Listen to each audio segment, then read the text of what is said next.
my flow, my show brought me the dough that brought me all my fancy things, my grip, my cars, my clothes, my jewels. Look, homie, I came up and I ain't changing. You should love it way more than you hate it. Oh, you mad? I thought that you'd be happy I made it. Hi, this is Riddick Big Daddy Bo, two-time former world heavyweight champion, and you're watching True Sports. True School Sports. True School Sports. There you go, champ. Thank you.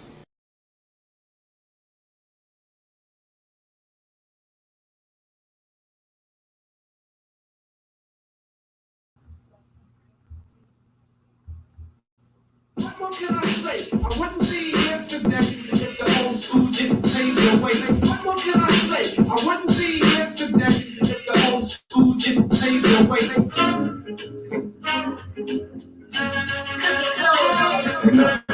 What can I say? I wouldn't be here today if the old school. I want to listen to flash, but that's the gas, little reason here, but let's year my members. The shit to me, I flip to see it looking fresh show.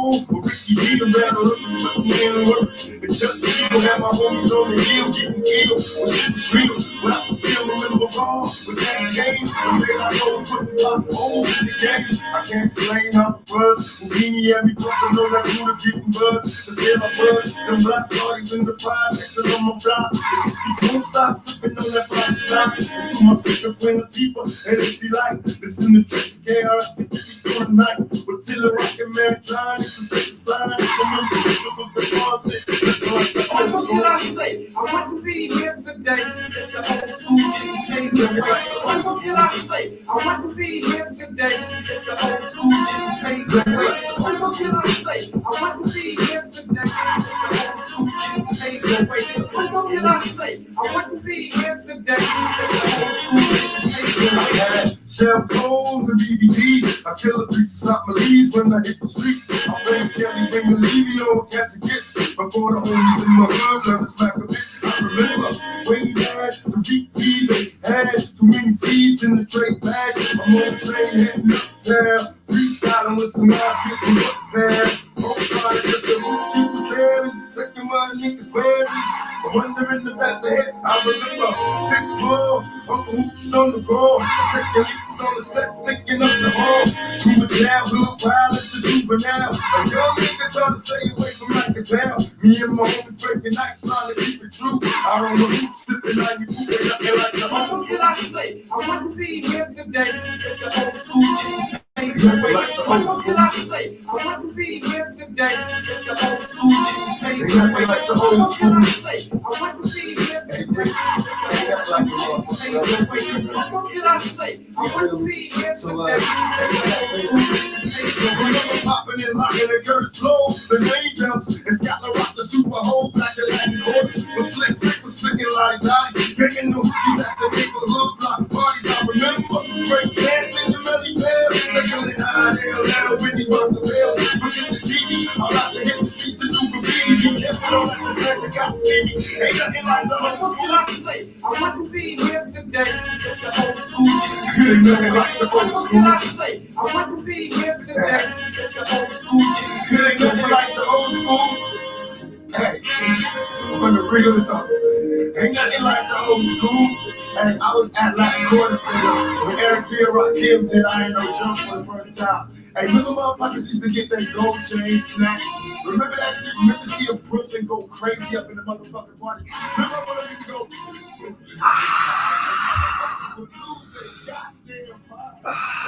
Oh my God. We here. We're live once again. Yeah, it was a bit of a long intro, but what's going on? It's your boy BT. We're live here on True School Sports once again, once more. All right, those are the marvelous sounds of a guy by the name of Tupac. I don't know if you ever heard of him, but yeah, man, we're here. We're live again on our daily grind as usual.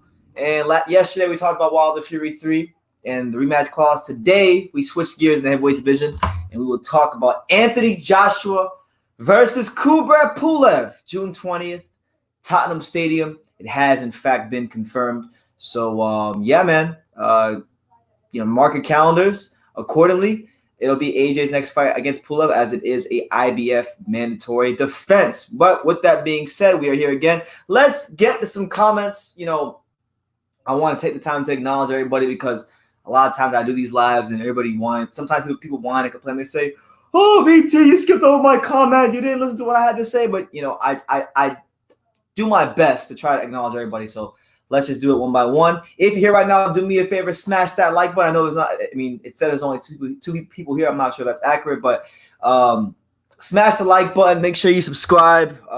Give me a shout out. Let me know what city, what state, what continent you're watching from, and I will give you a shout out. And for those who are going to ask me any moment now, because I know I get these questions a lot anytime I go live and my dad isn't here, they're going to say, well, where's Pops? Well, Pops is at work. Pops is at work, and he might come here at any moment. So with that being said, let's get to some comments. So we got my main man, Nathan Ogden. And I'm not calling you Nathan Carey. We're calling you Nathan Ogden because that's what I first knew you as. Okay, Nathan Carey or Nathan Ogden. He says, I made True School Sports. Brendan is scared to have me. Brendan is scared to have guests on his show, which is not accurate because I've had guests on my show. Brendan, you should let guests come on the show. If you listen, Nathan, if you're here, you're more than welcome. You're more than welcome. Anybody on True School Sports can get it. So Nathan, if you're here, I'll send you the link later on, and you can hop on. I'm sure I'd love to have you on. You know, so yeah. We got my main man, L Dog. He says, shout out BT. Big up to my boy, L Dog. How you doing, champ? Hope all is well. Shout out to L Dog. He's loyally watching and subscribing to the channel. We got my guy, Lock Dog. So we go from L Dog to Lock Dog. Lock Dog says, sup, BT? How you living, champ? You doing good? Hope all is well. L Dog's coming to us live and direct from the great country of New Zealand, home of Joseph Parker, who I had a chance to watch fight this past weekend. He scored a 5th-round stoppage over Shondell Winters. So we're international here on True School Sports. We got New Zealand in the house. We got Nathan over there in the UK. I believe he's in Birmingham, UK. So yeah, international here on True School Sports. I'm gonna send the link to you in a second. You know, actually, F it. We'll just do it now. Let's get Nathan in on here since Nathan wants to talk. Let's see. Here, let's get Nathan this link. And you know what? Anybody here is anybody can get it. Anybody can come on. Anybody can join the show. We're gonna let Nathan get on here. And you know what? Nathan can give us the UK perspective on the great matchup between Anthony Joshua and Kubrat Pulev. So Nathan, I have shot you the link. All you have to do is click it in. Click on it, and I will, I guess, buzz you in, or you'll pop up on the screen, and all I have to do is click on it. But the talk of this live is Pulev versus Anthony Joshua. Now, it's a mandatory defense. It's at Tottenham Stadium. This was a fight that was supposed to happen a couple of years ago. Many of you may remember, before Joshua went ahead and fought Carlos Takam. The original fight was with Pulev, and I believe Pulev pulled out with an injury. So now it's happening all these years later. Pulev's a bit older. He's got more miles on the odometer. And listen, right in the middle of what I was saying, our main man, Henry Brown, has come here again to bless us with his presence and bless us with a $5 super chat. So shout out to our friend Henry Brown. He says, Enrique Papacito say Sat Adisa or Romero by KO, no decision. And Kanaki will mop AJ, ask Nas. They don't want to hold no Dipset. Hey, shout out to Dipset. Shout out to Joel Santana, Cameron, and Jim Jones. Shout out to those guys. Great stuff. And yes, your boy, Henry Brown, your boy, Kanaki, he's fighting this week, so I know you're really excited about it. So, yeah, good to have Henry Brown here as always. But, we got our boy Nathan Ogden here from, he doesn't have a channel anymore, but we're gonna get him on the show right now. So here he is. Let's see. Nathan, what's up, man? Hello, mate. How are you? How are you? You well? Yes, mate. I'm good. I've started a new channel from scratch. Have you? So now? I wanted to have you on as soon as I can. Yeah. Okay. I didn't click it. I didn't click on the message, but I saw your message earlier on Facebook. I'll be available tomorrow. I think tomorrow night American time. So that'd be like probably like 9 p.m. U.S. time. So that'd be like maybe like late in the morning UK time. I don't know if that's gonna work. Yeah, that would be fine. About 2 o'clock. So anyway, this fight with Pulev and Joshua, it's not the fight I really wanted to see. But obviously it's the mandatory, so he's got to fight it, you know. Yeah. What do you make of it? Like as far as stylistically, what do you make of the fight? It kind of reminds me of when Klitschko fought Pulev. It's a similar sort of situation. I think we're going to see the same sort of fight. I think, obviously, Pulev is 5 years past his sell-by date. You know, he's been fighting the Kevin Johnsons of this world. You know, that can only get you so far. Yeah. I mean, he's fought Kevin Johnsons and Bogdan Dinus and Riddell. I mean, for me, I would have thought he would have vacated that belt. To be honest, I thought that's what he was going to do because it went to was going to go to purse bids. Yeah, but you know, if I'm not mistaken, I believe his WBO mandatory was Usyk, so that's why maybe he went this route instead. Yeah, but it makes me wonder: is he going to take the Klitschko route of where he just defends against the mandatories and he avoids the Wilders and the Furies? You know, I'm starting to think he'll do that. Yeah, that's a lot. There's a lot of people out there that are along that line of thought, like that he's just going to go, like you said, the Klitschko route and defend against fighters we don't want to see. Hopefully not, because we want the undisputed fight. No matter who comes out of Fury, Wilder, we want to see, as Wilder would say, one face, one name, one champion. One other theory that hasn't been thought of, I could see Fury being made the franchise champion, and then Dillian Whyte could fight Povetkin for the WBC full title. And then you could see the winner of Povetkin, Whyte, fight Joshua in an official undisputed title. Maybe that's politics gone crazy. Yeah, that's too much politics for me to follow. If I wanted to follow that much politics, I just watch CNN. I would watch CNN or Fox News. Deary me. It's like, so this stylistically fight, Joshua obviously is more skillful than him. He's quicker than him. He's more powerful than him. But Pulev, has got that jab, so he can counter Joshua with those jabs. With his jabs, he's got. But I mean, he's so. Carry on. Go ahead. He's so slow now against Ryder Booker. He looked like he was struggling in that fight. It was a piss poor performance, and even the fight before that, when he fought Bogdan Dinu almost had him out of there. I know, yeah. In the fifth round, he hit him with a shot, and you could see blood on his face. I just think Pulev, he's cashing out now, and I don't blame him. I mean, I'm happy. I'm happy for him that he's getting the opportunity because, as you may remember, he kissed that reporter in the mouth last year. And then she almost ruined his life. She hired all the best lawyers and attorneys, and to try to get him destroyed, pretty much. So I'm happy for him in that regard. I hope he gets a walloping. To be honest, looking back at this man's career from when he's turned pro in 2009, I've been following his career very closely. Yeah. And he was going to be the next big thing, wasn't he? They thought he was going to be the next Vladimir Klitschko. Yeah, that's how he was marketed, and it didn't work out. No. So I'd say 7-round stoppage for Joshua, who slowly breaks him down, and then he'll take him out, viciously. Yeah, that sounds about right. Because I made a video about this. It hasn't come out yet, but it'll come out in a couple of days. I was saying that Joshua is going to get him out of there 8 rounds or less. I can't really see it going past 8. Yeah, Pulev may win a couple of rounds, 1 or 2 rounds in between, but it depends which Joshua we're going to see. Are we going to see the aggressive Joshua, or we're going to see the Joshua that walks around the ring or not? I would be led to believe that we're going to see the Joshua that boxed Andy Ruiz. That's the one I think we're going to see, in my opinion, until about the 6th or 7th round. Then we're going to see the regular Anthony Joshua. But do you think Joshua can ever really mentally be the same after that loss he had? I mean, he's never going to be the same, surely. No, I don't. I mean, I don't think. I think a loss to Ruiz, a loss like that is always going to change a fighter. But I think he could become better from it. Like, I mean, Lennox Lewis. I mean, I'm not comparing Joshua to Lennox Lewis. But I'm using an analogy. Like, Lennox Lewis got destroyed by the Rockmans and McCalls of the world, and he came back. So I don't see why, if Joshua's head's in the right place, I don't see why he can't mature after the loss. When I look at Joshua and I look at Wilder and Fury, I look at him as the 3rd best heavyweight in the world, And do you? I don't. Yeah, I definitely do. Yeah, I still think Wilder could beat Joshua.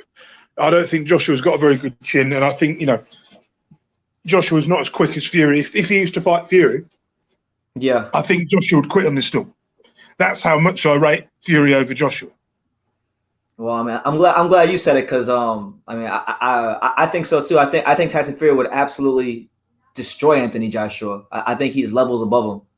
He would just take us out. Joshua would quit on this still. I'm not saying Joshua's a quitter. I mean, he's a tough man. You know, considering he started boxing at the age of 18, 19, you know, he's done well to get as far as he's even got. No, he's overachieved in my opinion to come from where he came from to become pretty much the guy that's carried British boxing on his shoulders for all these years. You know, it's an amazing story. But let's remember, he only was allowed to carry that because Tyson Fury allowed it to happen. You know, I don't want people to forget that. And I don't like that. I'm not taking away from his achievements, but when he fought Charles Martin, I mean, God, he wasn't ready for a world title, was he? I mean, who was Charles Martin? I mean, Charles Martin's obviously a better fighter since then, and so is Joshua. You know, back then he won the title before he was kind of ready for it. The same thing as Joseph Parker, if that makes any sense. Yeah, no, and when Martin won the belt, that was like it was the weirdest fight of all time when he boxed Glasgow and I think he broke his leg or whatever it was. He was ridiculous. I mean, obviously you've been watching boxing as long as I have. I'm a fair bit older than you, but we've been watching it similar sort of time. You know. Yeah. Are you okay to talk about the other fight? Was it Povetkin Whyte? Absolutely, but before we do that, I want to get to these super chats because I've seen them right here. Okay, sorry. We got Henry Brown. He says, "What happens if Pulev KOs AJ? Is there a rematch clause?" Interesting. I'm not entirely sure about that. Do you know, Nathan, if there's a rematch clause? I don't think there is. I don't think there will be. No. I mean, it's heavyweight boxing, so we know anything could happen. But like, imagine if like Pulev wins, like Bob Arum will be in control of the heavyweight division. Have all the belts. It could happen, but that's not. I don't even go there with it. I know. I'm just throwing it out there because like he's. I mean, obviously he's a supporter. He's been talking it up a lot, like in the media, saying that Pulev's gonna knock out Joshua because that's what he's supposed to do. He's a promoter, but yeah, I mean, he's got a chance, a puncher's chance, but I mean, the old Pulev would have a chance, but not now. Not now. Yeah, I don't think so. I see this as a fight where Anthony Joshua will work on his boxing skills for a little bit, and then he'll walk him down somewhere around the 6th, 7th round and get him out of there. The second super chat Henry Brown sent me, he said, Dubois will be ready for a title in a year or two. I could see that. He's always got to get past the big Joe Joyce test. What do you make of that one, Henry? Nathan. I think it's an even fight going into it, looking out and beyond. Because Dubois, he's never really been in a scrap. We know Joyce can take a shot. I mean, we saw Dubois fight that guy from Ghana, whatever his name was, when he won the Commonwealth belt. Ebenezer Tate. That's it, yeah. And I'm not so sure, he's ready, after this fight. Even if he does win, he's going to need a few more warm-up fights before he's ready, He's probably like he says, like Henry says, he's 2 years away from a world title fight. Yeah. Fantastic prospect, though. I'm looking forward to seeing what he looks like when he really develops. I want to see what he look. We'll find out more in a few months, won't we? How good he really is. If he's as good as I think he is, then we'll find out. On April 11th. So we'll see. We'll see. But yeah, you wanted to talk about Dillian Whyte Povetkin, so I guess I'll let you can begin. What do you make of Dillian Whyte versus Povetkin on May the 2nd? I think it's a 60-40 fight in favor of Whyte, but only just. I think he'll win this on a decision, but only just. It depends what shape he comes in the ring, and it depends how much Povetkin's got left. Because from when he fought Hunter, he didn't look that great, at all. Yeah, no, and the thing is too, like I think if you're right, like it depends on which fighter show up in the ring. Because I personally think if the Dillian Whyte that fought Marius Walk shows up, he's in big trouble. He's in big trouble. Definitely. I mean, it really is a 50-50 pick'em, really, isn't it? To be fair. No, it is. It is.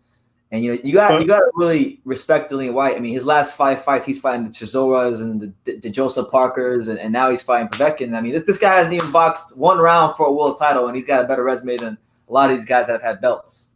The thing with Dillian Whyte is he came up the hard way. He didn't have the silver lining that Joshua had. He had to work for it to get in this position.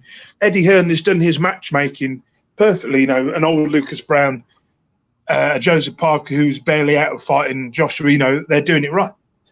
And the Oscar Rivas fight, I mean, he didn't look that great, and he got dropped. He got dropped in the Parker fight. You know, he's vulnerable. That's what makes him so exciting to watch, because we know he's vulnerable. Yeah. I mean, honestly, I think if he beats Povetkin convincingly, and let's just say for whatever reason, the undisputed fight doesn't happen next, then I think this is the next best thing after the undisputed fight. For Joshua, yeah. Yeah, definitely, yeah. But I think that's obviously that's an in-house fight, so that's easy to make. But that's for me, Dillian, sorry, carry on. No, it's an in-house fight, and it's easy to make, but like I don't think it's really a fight that Eddie Hearn is interested in making. To be honest with you, I don't think he's like eager to give Dillian Whyte a title shot against Anthony Joshua, in my opinion. I think the fight will be closer than the first fight. Me too. That's why I'm saying I don't. Yeah, I mean, there's a strong possibility he could beat Joshua, isn't you know, with how much he's improved. Mm-hmm. But I think they're going to protect Joshua a lot more now. Yes. They're going to have – they might – I mean, listen, I like Joshua, but who knows? They might have him in witness protection. I like that idiot. Oh, what's his name? No, we won't give that idiot the airtime. He's a prat. But we know – yeah, the guy that I got into an argument with. Waste of time. Dude, I do a better job of trolling you than him. You do. I'm like, what the hell is going on with this guy? Like, and then sometimes it sounds believable. I'm like, yo, this guy turned heel on me. Nathan turned heel.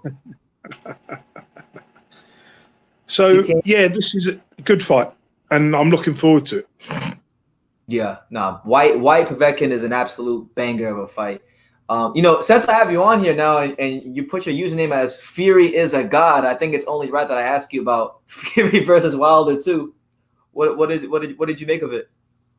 That's the best performance I've seen in a heavyweight title fight for years.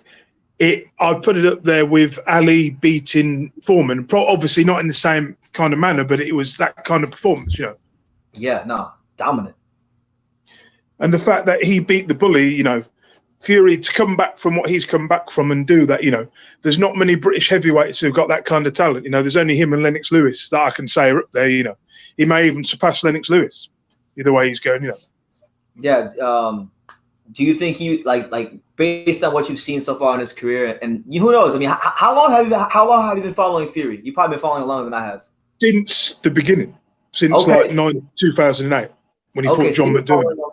You've been following him a lot longer than I have, so I guess it'd be a great question to ask. Like, do you think he will surpass Lennox Lewis? Like, do you think he's more talented, and do you think he's going to surpass Lennox Lewis? I don't think he's more talented, but I think he could, you know, go down as a bigger star. Yeah. Because he's the British we can, you know, he's one of our own, you know. I know he's a traveller and anything, but we love him here. He's a great guy, and he's actually got an English accent, not like Lennox Lewis. You know, yeah, so I don't know where Lennox Lewis is from. I feel like he might be a bit more traveler. Huh? He was born in London. Okay, but no, like I know, like he was born in London, but then he boxed for the Canadian team, and I think he has like Jamaican roots as well. So he's all over the place. I respect Lennox Lewis and that lot, but I like Tyson Fury more because he's more of a character. Yes, you know, yeah. He's brought more to the sport. Yeah. Lewis is more of an intellect, whereas Fury, he just says it as it is. He speaks from the heart, and I can relate to him. You know. Yeah. So, but breaking down his performance from the first round, I mean, he won the first round so easily. He broke him down. You could see in the first round, Wilder was ready to go. He hit him over the head in the third round. I mean, I was cheering when I was watching it. I couldn't believe it, how badly he hurt him. And then after that, he never recovered. Then the cut from the ear, then, you know, they just destroyed him. He just absolutely took him out. Yeah, took him apart. And, you know, that wasn't supposed to happen. No, it wasn't. I was on social media, and I was making my predictions on Facebook, and I was saying that I think Tyson Fury is going to stop Deontay Wilder in the 7th round. That was actually my prediction, and people were like, "What? How can you say that? He's feather fisted. He's not going to stop nobody. You're just riding his jock. You're riding his dick. You're a dick rider, brother. How dare you say that about Fury?" And then it happened. I put a comment close to it. I put a comment saying, "No, you're crazy. You got it wrong." And then how wrong was I? Yeah, yeah. And then like now, and I'm sure you have a lot to say about this. The Wilder fans, they've went into like they're pulling out all the stops. They're talking about gloves. They're talking about costumes. What do you make of all the excuses since the fight concluded? It's all nonsense. It's like the WWF, isn't it? I'm sorry, the WWE now. It's just they're making excuses. Just admit all that Wilder has to come out and say is, "I wasn't good enough. I need to go back to the drawing board and apologise to Mike Breland, and stop being a clown. He lost. It's as simple as that. Get over it. You would never hear Muhammad Ali talking like that, making excuses, or any of them. Great champion talking that way. You got to be more respectful to your opponent, more respect for your trainer. Mike Breland may have saved his life. He did save his life. It's ridiculous. I think he needs to probably look at more at himself. He can't look at his coaching team. They're not the ones fighting the fight. He needs to do some serious soul search. Forget the rematch, walk away, have 6 months off, fight some easier opposition, get ranked again, and then move on. Target the other belt holders. Yeah. Did you by any chance hear what Larry Holmes said about Deontay Wilder? I didn't know, but I saw a headline of it. Yeah, no, Larry Holmes did an interview, and he was basically just talking about, I guess, Deontay Wilder's corner and whatnot. But he said one thing that really stuck out to me in the interview. He said that, I guess a couple of years ago, he ran into Deontay Wilder, and he was teaching Deontay Wilder, or he was trying to teach Deontay Wilder how to throw a jab. And obviously, Deontay Wilder hasn't learned how to really throw his jab that well. So the best heavyweight of all time offered advice on throwing a jab, and Wilder didn't listen to him. So he's a lost cause to me. Yeah, I mean, can I be honest? I'm not the great. I don't like Larry Holmes after what he did to Muhammad Ali. I know that's petty, but he is the best fighter of that era with the jabbing and stuff. 8-year title reign, brilliant. But you should listen to what people like Larry Holmes say. It might help. I mean, Larry Holmes tried to teach him how to throw a jab. Lennox tried to teach him how to throw a jab, and he still can't jab. He still can't throw a jab with any sort of conviction. He's just got to go back to basics. Eat humble pie. Yeah. Learn again. He can come again. We'll see. I mean, I personally look. I don't think Wilder's coming back. I think it's a lost cause, and Fury stripped him of every ounce of dignity he had. And with his like entire identity being so built up on fear and being a power puncher, it's gonna have the similar effect that it had on like Mike Tyson lost the award. It's like the same thing, but he's obviously not as skilled of a fighter as Sergey Kovalev. So I can't see him coming back. But if he does, I can see him coming back, picking up a belt, a vacant belt or an easier belt against a lesser opponent. But I don't think he'll ever dominate, again. But I can see him, like I say, pick up another belt. Yeah, but you're still favoring him to beat Joshua if they fight. Is that what you were telling me earlier? But only just. Yeah, but only just. Only Joshua. So you don't really rate Joshua like that. Do you think maybe Joshua is a bit overrated in the UK? Do you think that's the case? I don't think he's overrated. I just don't. I think because of his lack of a chin, and he can't move like Fury can, I think he'd get caught with something. I think this performance has made Wilder look really bad, hasn't it? As a fighter, when I still believe he's a top fighter, but Fury's just got his number. Objectively speaking, it's actually made him look worse than he actually is. Like, he has his vulnerability. That's what I don't think Wilder's as bad as he showed on the night, in my opinion. No. It's funny. I made a video myself. I think Wilder would be Anthony Joshua. That's the irony of everything. I get all these comments saying I hate Deontay Wilder, but I actually think Wilder would be Anthony Joshua myself. But I'm not really sure about it now because of the psychological factor. I just think psychologically he will never be the same fighter again. He'll never be that guy. But he can rebuild it if he has the right people around him. He's got good people around him. They can rebuild it. You can be rebuilt. That's the problem, though. He's not. I think his pride and his team being yes men is going to prevent him from doing that. So he's going to fight Fury again, and Fury's going to ruin him again. But if you look at Wilder, I think he's got more heart than Joshua. I really do think he's tougher than Joshua. He's got more heart than Joshua. I've always thought that. You think so? Well, why do you think that?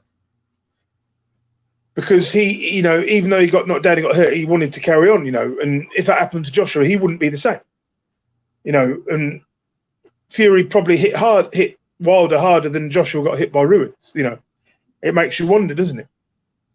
It does make you wonder. So I still want to see Joshua versus Wilder. I think it'd be very interesting. But he needs to target him. He needs to get himself in the position where he can challenge, a mandatory or whatever, or voluntary defense and take it. But Joshua's not going to give him that opportunity.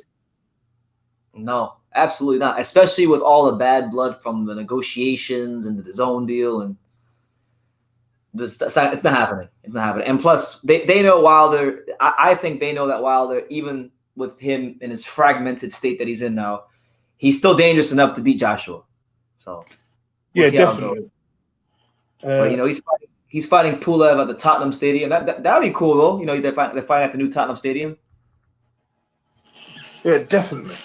What other fight was there? Anyway, I better let you answer your super chats. I answered all of them already, but there are some comments I do want to get to. Okay, I'll let you get to them. Yeah. But let's see. Let's acknowledge people. We got my man. Let's see. God of War. What's good? What's up, champ? How you living? Hope you're well. What do you make of this Joshua Pulev fight? Let me know in the comments. We got my man Chase Athletics. He says Lennox don't have no Jamaican roots. I saw him in Ocho Rios before. The hell is Ocho Rios? I don't know. Lennox was born in West Ham. Okay. AJ was drugged in America. What do you think, Nathan? Was Anthony Joshua drugged in America? No, I don't think so. You don't think so? You don't believe in conspiracy? You can't make excuses. He wasn't good enough on night. Ruiz, fair play to him. He got the win. Yeah. I hate it when people make excuses. Yeah, it's really bad. It's such a cop out too to make excuses. Like anybody can make an excuse. I mean, look at when Lamont Brewster beat Vladimir Klitschko. The same thing. Mm-hmm. What did Klitschko say back then? I forgot. What did he say back then? He said he felt drowsy because something to do with Brewster's gloves. It was ridiculous. Basically. Brewster was putting them gloves on him. That's why he felt that way. 80 says, I feel AJ beats Fury by KO 2, but I'm aware if AJ don't KO him, he will get schooled. Yeah, I think his only route to victory is a KO. Anthony Joshua. Let's see, any other comments? Let's see. Are there any other comments that are interesting? Not really, but yeah, it's your boy BT. We got my man Nathan. Can I call it Nathan Ogden? He's here. What's your channel now, Nathan? Is it still Main Event Boxing Talk, or what is it now? It's still Main Event Boxing Talk. I'll leave a link down below. Okay, so he's gonna leave a link down below. You guys should go subscribe to his channel because he's a really good guy. Loves his boxing, really insightful guy, especially when it comes to the British box, because you've been watching boxing for quite a long time. You followed Fury his entire career, so you probably watched him when he was on Channel 5. I did, yeah. Yeah. Are there any Tyson Fury Channel 5 fights that stick out in your memory that maybe most people haven't seen? Everybody's seen the Steve Cunningham fight, haven't they? So that would be one of them. There was an Irish guy he fought. I can't remember his name. He was an Irish guy who beat Audley Harrison one time. Okay. You know who I mean, but I've forgotten his bloody name. I don't remember his name either right now. Martin Rogan. That was it, Martin Rogan. Martin Rogan, yeah, I remember him. And the first fight with Derek Chisora, I remember watching that. That's years ago. You won't remember that way when he fought Derek Chisora the first time. You do. Yeah, I remember the second. For some strange reason, though, I remember the second fight more than I do the first because I think I've watched it a couple times on YouTube as the years went by. But how about the John Denver fights? Were those on Channel 5 or no? They were on Sky. I mean, I remember he fought Sam Sexton for the British title and Commonwealth title. And, that was 2010. Jesus. Make me feel old. And then he went up from there. Then he fought David. Then he beat Danny Williams for the British title. Sam Sexton for the Commonwealth. By this time, obviously, Danny Williams was long gone. He wasn't the same one that beat Tyson. Then he fought, Tyson Fury to defend the British Commonwealth. Then he lost. Then he had a fight with Robert Helenius. Do you remember that fight? Who? John McDermott versus Helenius? No, sorry, Derek Chisora against Helenius. But that's years ago. It's like 8-9 years ago. Nah, honestly, like I know they fought each other, but I don't think I ever watched that one. To be honest with you. So he only just lost that. Then he got the title shot against Klitschko. Then he fought Hay. You know, that's years ago, isn't it? That's oh Jesus. A while ago, yeah.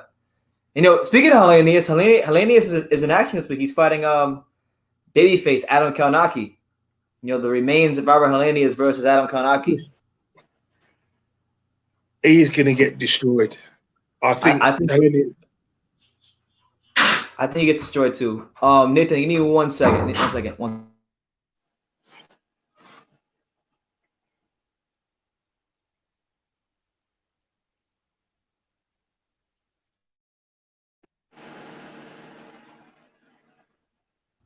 All right, I'm back. Okay. What were you saying? I forgot what I was saying now. Hello, yeah, you were saying about I think Kaunaki is going to knock him out in a couple of rounds. Yeah, no, they picked him for a reason. I mean, he's coming off of he got stopped by Gerald Washington, so that kind of tells you everything you need to know about where Helenius is at in his career. At the definitely. I think Kaunaki is only 1 or 2 fights away from an IBF eliminator, and there's a huge chance he could rematch Charles Martin. Yeah, and Martin looked all right against. I mean, he fought Gerald Washington, so we take it with a grain of salt, but he looked all right. You saw how he stepped back and counted him with the left hand. You know, he showed a little bit of craft there, Charles Martin. You know, maybe he's improving a little bit. Do you think on paper, if you look at it properly, apart from his fluke win for the world title, that's on paper, that's probably his best win, isn't it? If you look at it properly. His second best win. Yeah, that's got to be one of his best wins. By a country mile to me. I thought it was his best win because I mean, he beat Glaskov technically, but I really don't consider that like a win because the guy broke his leg or whatever. But the knockout punch was good. Obviously, Washington's chin is made of glass, you know. We know that. But it's still an impressive finish. You know, he put his punch together, he boxed him, he didn't get involved in a war. He kept it simple. Yeah. And he got him. But I have a funny feeling he might end up with another world title shot or another fluke world title. I've just got a funny feeling about it. Charles Martin?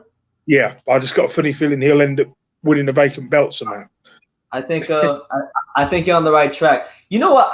I personally think that Al Heyman is going to follow through with that idea to introduce a PBC title soon. I get that's the feeling I have because I feel like he has like no titles right now in the division, and he might not have any after Wilder loses to Fury in the third fight. So I feel like it's the perfect time to introduce the PBC belt because, you know, why not? You know, so I could see Wilder fighting Kaunaki or Ruiz or fighting Kaunaki or something along those lines. Maybe Martin versus one of these guys for the PBC title. What do you think? I think it's a great idea. You know, it keeps the belts in-house. It gives the fighters something to fight for. Yeah. And then who knows, man? Maybe the because you know PBC they do get a lot of decent exposure in America because a lot of their fights are on free local television. So people who don't watch boxing, sometimes the only boxing they might see is PBC. So it might legitimize the belt just because it's always on television.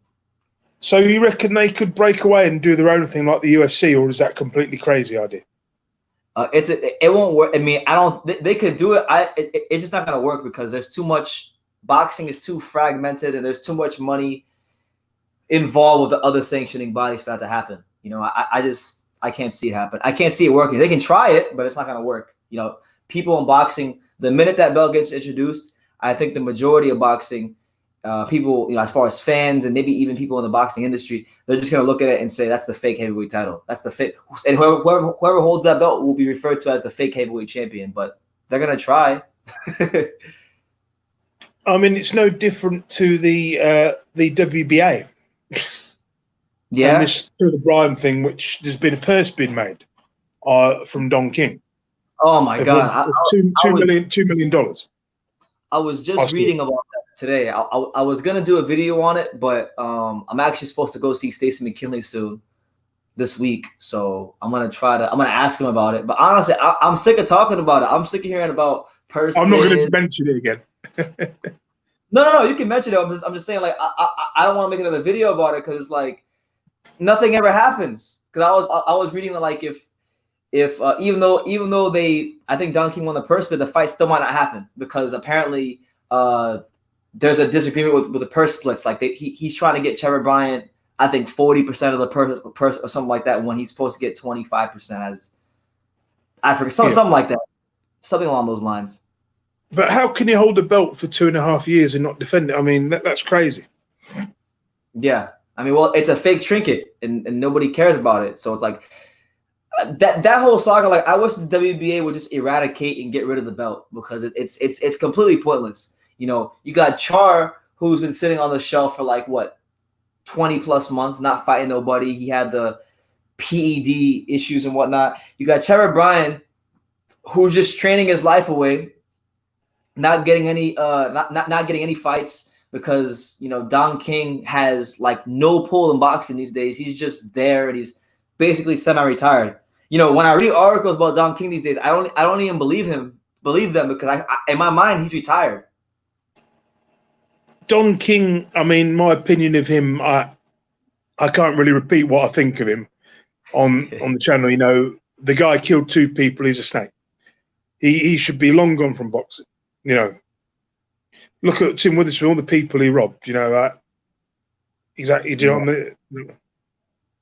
Tim Witherspoon, and you know, obviously Mike Tyson's the most famous one. No, I've got no time. You know, to be honest, it's not about the pro, it's about the boxers. You know. Anyway, I've gone on long enough about this. Yeah, but you know, God of War made an interesting comment. He says, "Char is the longest reigning heavyweight champion right now." That's right. Manuel Char versus Tyson Fury. Make it happen. Oh, do you remember when Tyson Fury was fat and Manuel Char got in his face? I do, yeah. It was funny. I like to see him try that now. Oh, the guy had a double hip operation, I believe, after he got shot. He got shot about 5 years ago. Oh yeah, Char, right? Yeah. Yeah. I remember hearing about that. But when he fought Ustinov, I call him the big Bigfoot. Bigfoot? Yeah. Yeah, that's what he is, man. Ustinov. Very like just stiff and uncoordinated. Deary me. Yeah. Right, what was the other? There was another. Sorry, carry on. What are some other fights you're excited for, Nathan? I know there's a lot of fights coming up. I know you got. Oh, did you hear about the fight that just got announced today? It was in the light heavyweight division between Sergey Kovalev and Sullivan Barrera. I didn't hear about it. No, is it for a vacant belt? No, there's no belts involved. They're just fighting, and they're fighting at a catchweight. The catchweight is actually they're not even fighting at light heavyweight. They're fighting at 180 pounds. That's the catchweight, and it's going to be April 25th. That's the date. I think Kovalev will beat him if it's at a higher weight. Is it 100 for cruiserweight? Is it 185 pounds or 190 pounds or 200? I forget. I believe it's 200. 185. Yeah, I think 200 is the limit. 200 is the limit. I think it's a good fight for Kovalev. I think it's a fight he'll win. But really, he should be moving up to cruiserweight properly. I think he could take 1 or 2 titles. He could, if you look at Tony Bellew, when he was a light heavyweight, went to cruiserweight, had more success. I think the same thing could be said for Kovalev.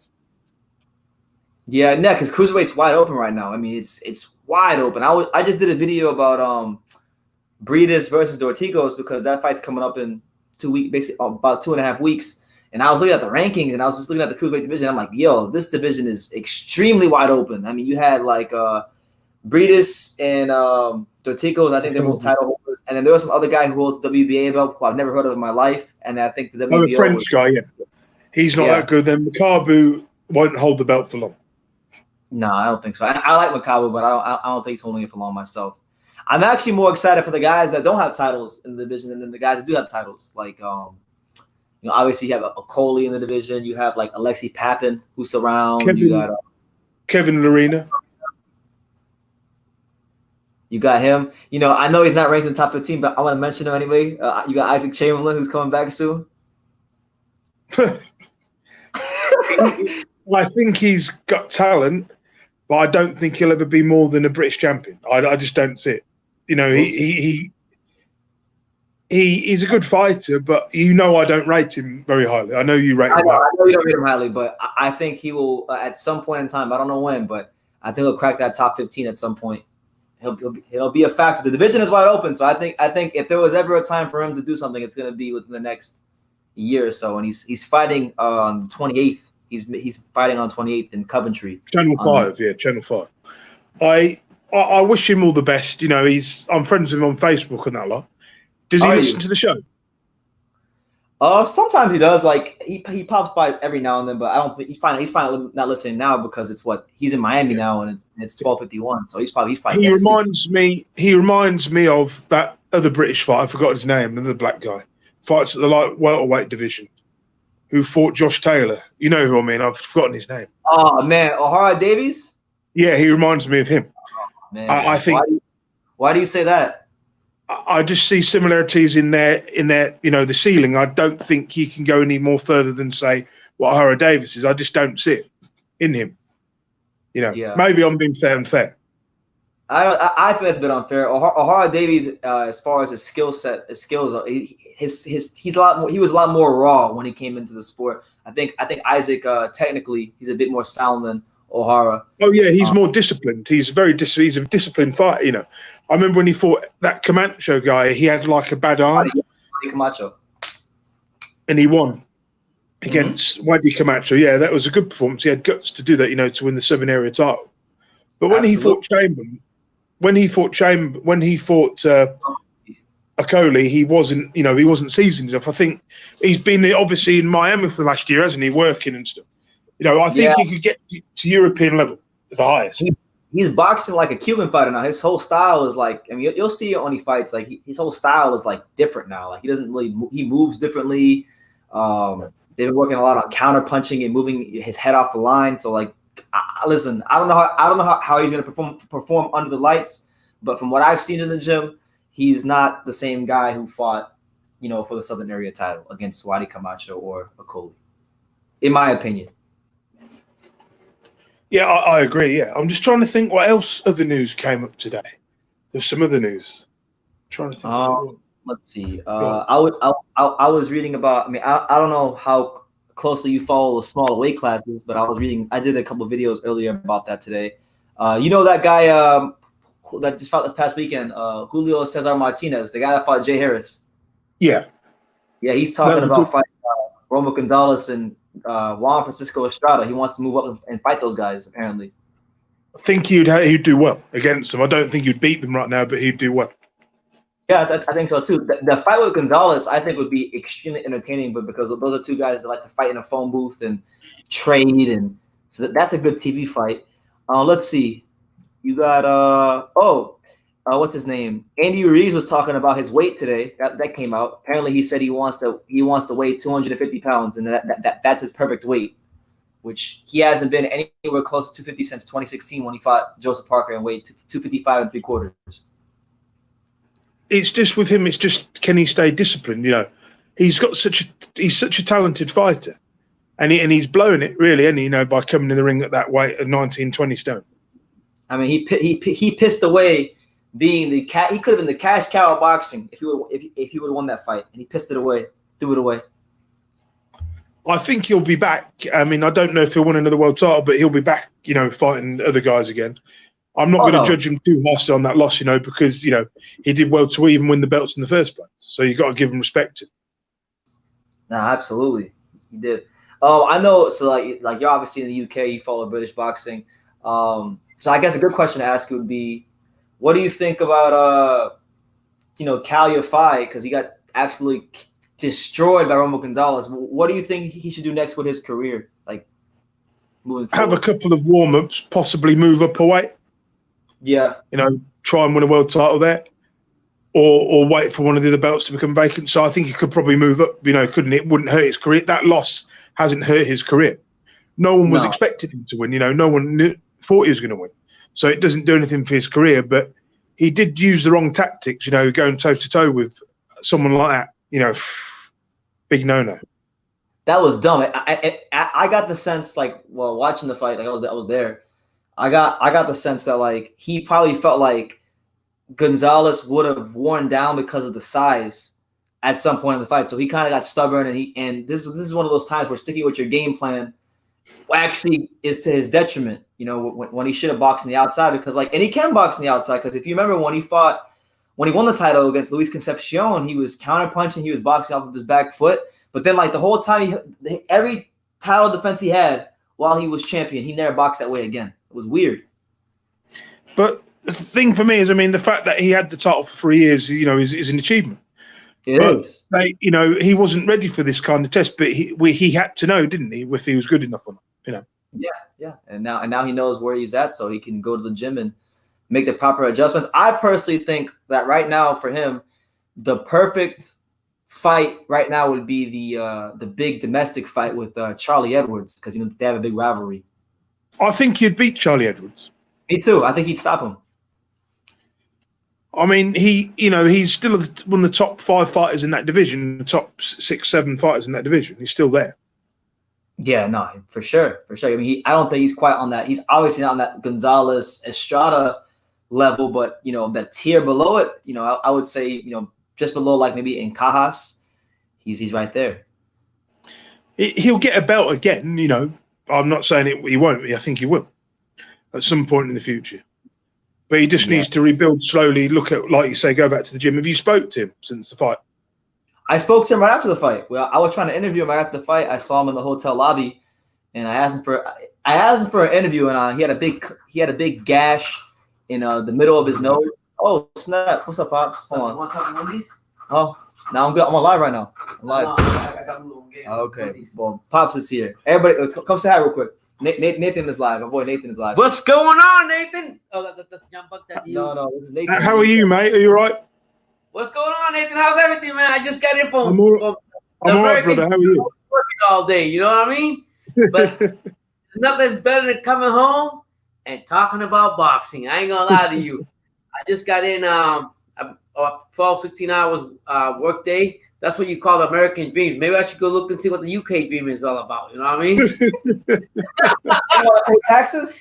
Yeah. No matter what, what's going on? What you guys are talking about? What were we talking about, Nathan, before he came in? Yeah. Oh Jesus, we've lost. We were talking about Calify. Okay. He asked me if I talked to Calify after the Roman Gonzalez fight, and I did. He had a big gash in the middle of his nose, and he had sunglasses on, so I could kind of see the swelling in his face. And I asked him for an interview, and he was like, he looked confused. He's like, what's the interview for? I'm like, my YouTube channel. I think he's just shocked. With shock. And then he was like, yeah, I don't really want to talk right now, but I don't make any excuses. He was just a better fighter. He's a great fighter. What can I say? He just he beat the hell out of me pretty much. He actually got. I like that Brendan went. Sometimes when you meet somebody and you talk to them, you get a different feeling about them. Just on the media, what the media say about them, and I think Brandon established a good relationship with him and also with Chocolatito and his brother and his brother. So respect to both of them, but at the end of the day, he got his ass whooped. So of course he don't want to talk to nobody. Neither did his brother. Because I interviewed Gamal before the fight. I don't know if you saw it, and then Gamal was like, after the fight, come interview me. I'm like, okay. So I asked Gamal, and Gamal was like, yeah, mate, not right now. I was like, okay. I got to be back at work 8 o'clock in the morning tomorrow. All right. You want something to eat or no? Yeah. Same old. Okay, All right. Thanks, Pop. Guys, thank you for supporting the channel. True School Sports, it's the real deal, like Holyfield, baby. Yeah. So that's what I'm talking about. All right. Oh, Nathan, I don't know if you saw this, but did you see Errol Spence's trainer? I did a video about it earlier, but Errol Spence's trainer came out and said that the Crawford fight, making the Crawford fight right now, is dumb. I think he needs to fight him. If he wants another belt, he needs to fight him. That fight should be so easy to make. It'd be a great fight. it'd be an amazing fight. But I don't know if you saw it, but he was saying it's dumb to make because it was weird because Derek James is a trainer and he sounded almost like a manager or a promoter. He was like, yeah, Earl did 300,000 buys against Porter, and he did 600,000 buys against Mikey Garcia. And how many buys did Crawford do? He did 60,000 against Postal. He did 150,000 against Conor, whatever it was.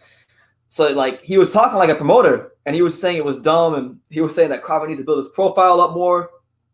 It was really disheartening to hear from Derek James, of all people. I think it might be more to it, because he's just recovering from a car crash. It might have something to do with that as well. They're using that as an excuse. That's what it sounds like. I mean, it's the perfect excuse. I mean, it's a perfect excuse. So I don't know, man. Like we need that fight. Like I think particularly American boxing needs that fight because we don't really have too many great fighters at the moment. We have we have talent, but at that level, we don't have a ton of great fighters at the moment, and we need those two to fight each other. We need those two to come together and fight each other. I was saying I made a video about it, and it'll come out soon. I was saying that that fight to me is no different than Wilder Fury in the sense that Spence to a degree he's established himself as a pay-per-view draw, and Crawford really hasn't established himself as a pay-per-view draw. But if you put them together as dance partners, it won't matter. People will come out, they'll buy the fight because it's a quality fight, and being that they're both on different sides of the street, it should be a co-promoted event like the Wilder Fury fight. So it'll get lots of promotion. You'll get people to know who they are and build their profile because you have such a big reach. So hopefully it happens at some point. It would be one of the more exciting fights in the division, because we know how good Crawford is, and we know how good Spence is. Mm-hmm. I would have to pick Crawford to just pull it out. I know he was dropped in his last fight, but I think he would pull it off. I think so. I got Crawford outboxing Earl Spence for sure. Might even stop him. I think he might even stop him. But I think of Crawford, UD for me is a safe bet. It's the safest bet. Do you think it might be time for Spence to move up pretty soon? Because he's big at the weight, isn't he? Yeah, he's huge at the weight. That's what I'm worried about. That's why I want this fight to happen as soon as possible because there's so many factors. There's him outgrowing the weight. There's Crawford, because he's a bit older. There's Crawford maybe aging a bit. So I just don't want either one of those scenarios to happen. I want these two to fight each other while they have something to give at their peak. Yeah. So it needs to happen. Has to happen. We have to see this fight. What do you think of Kell Brook? I mean, really, Jesus.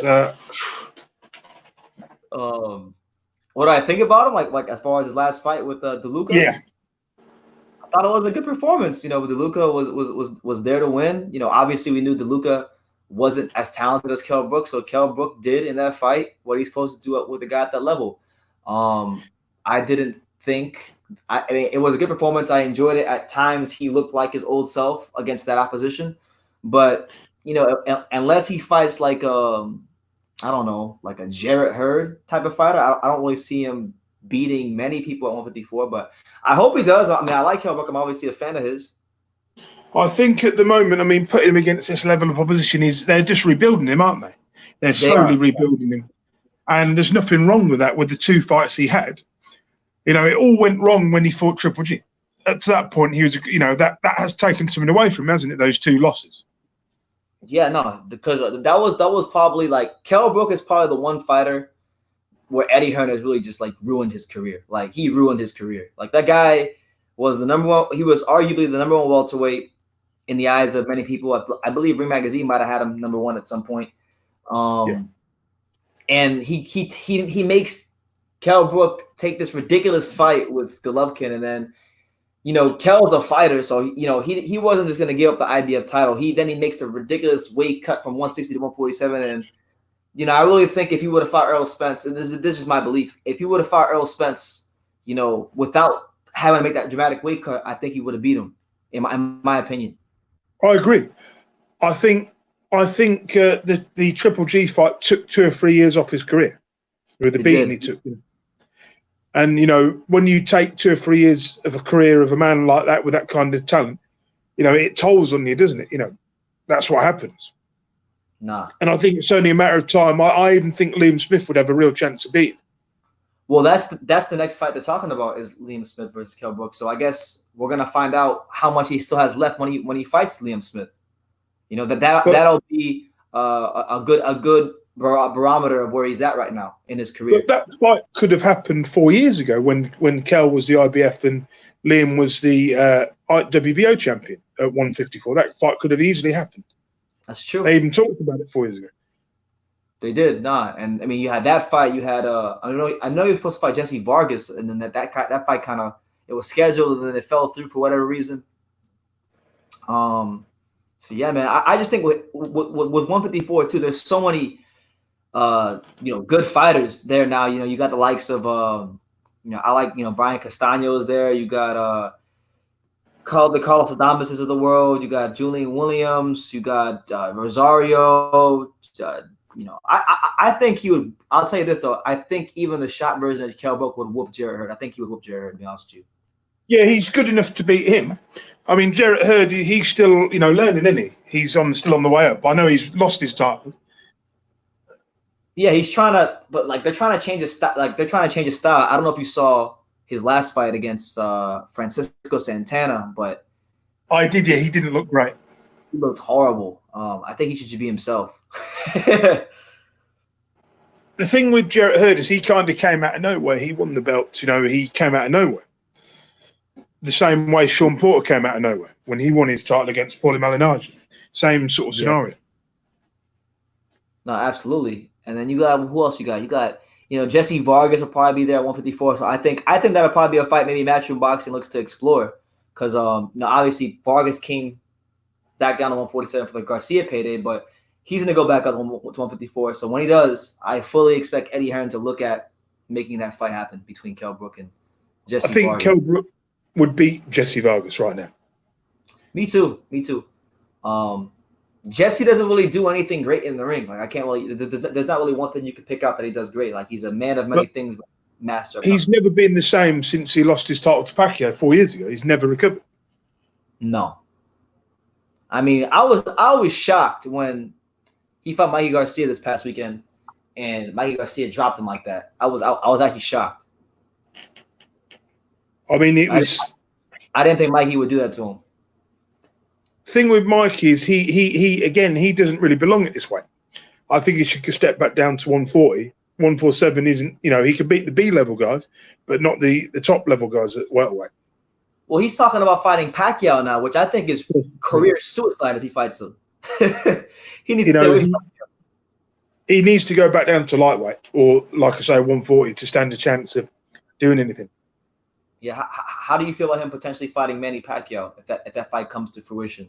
I think it's bad. It's a bad, bad fight. Move, right? Very bad move.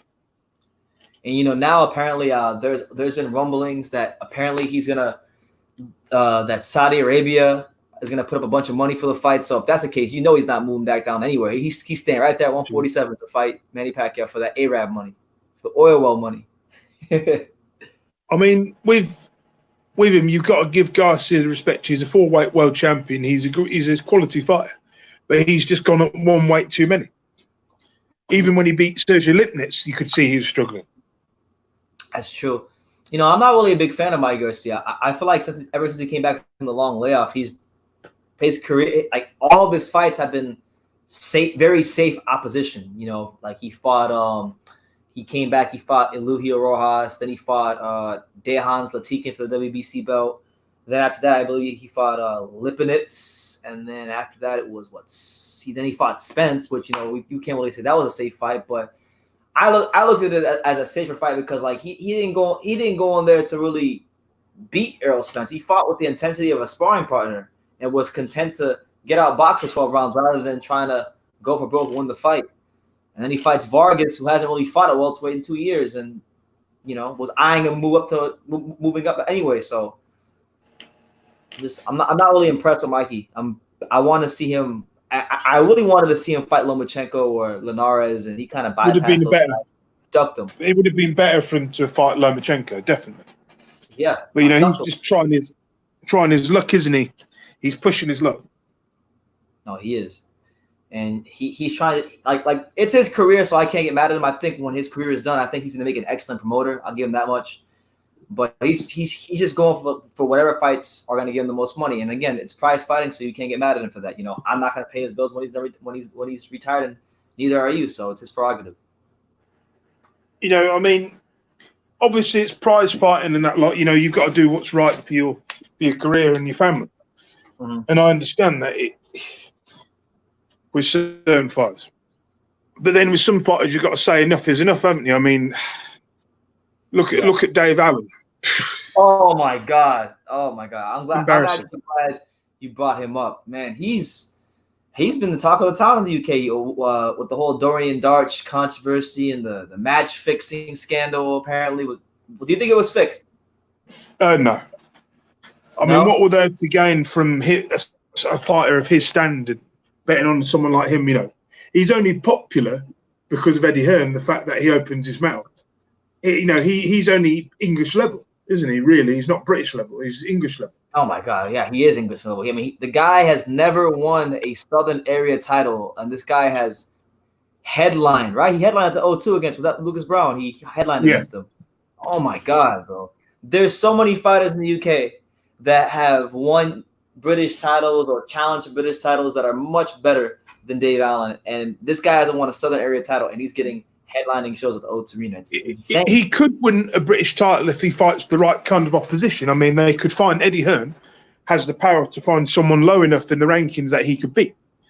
You know, but I don't think he'd even beat Cash Ali, to be honest. Cash Ali would beat him easily. Oh my Cash Ali.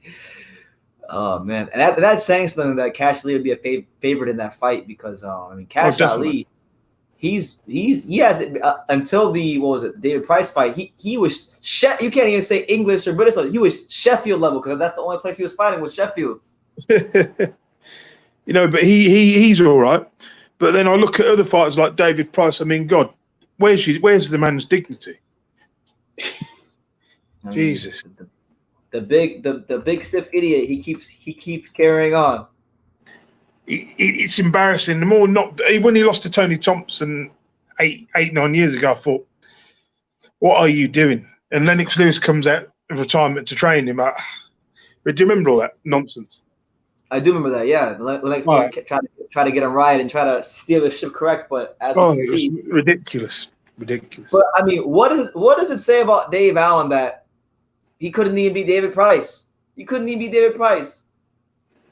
It kind of tells me that I thought he was actually going to win that fight. It tells me that he's not at the level. I actually thought he was going to win. Yeah, because I made a video and I was sitting there saying like, wow, okay, if Dave Allen's ever going to be anything in boxing, he's going to win this fight. So I thought he was going to win this fight because I thought like, you know, he showed me a little bit in the Lucas Brown fight, but obviously not. But Lucas Brown was so shot, we didn't realize how shot he actually was. That is true. I mean, he was shocking. Shot to bits. Isn't he fighting soon?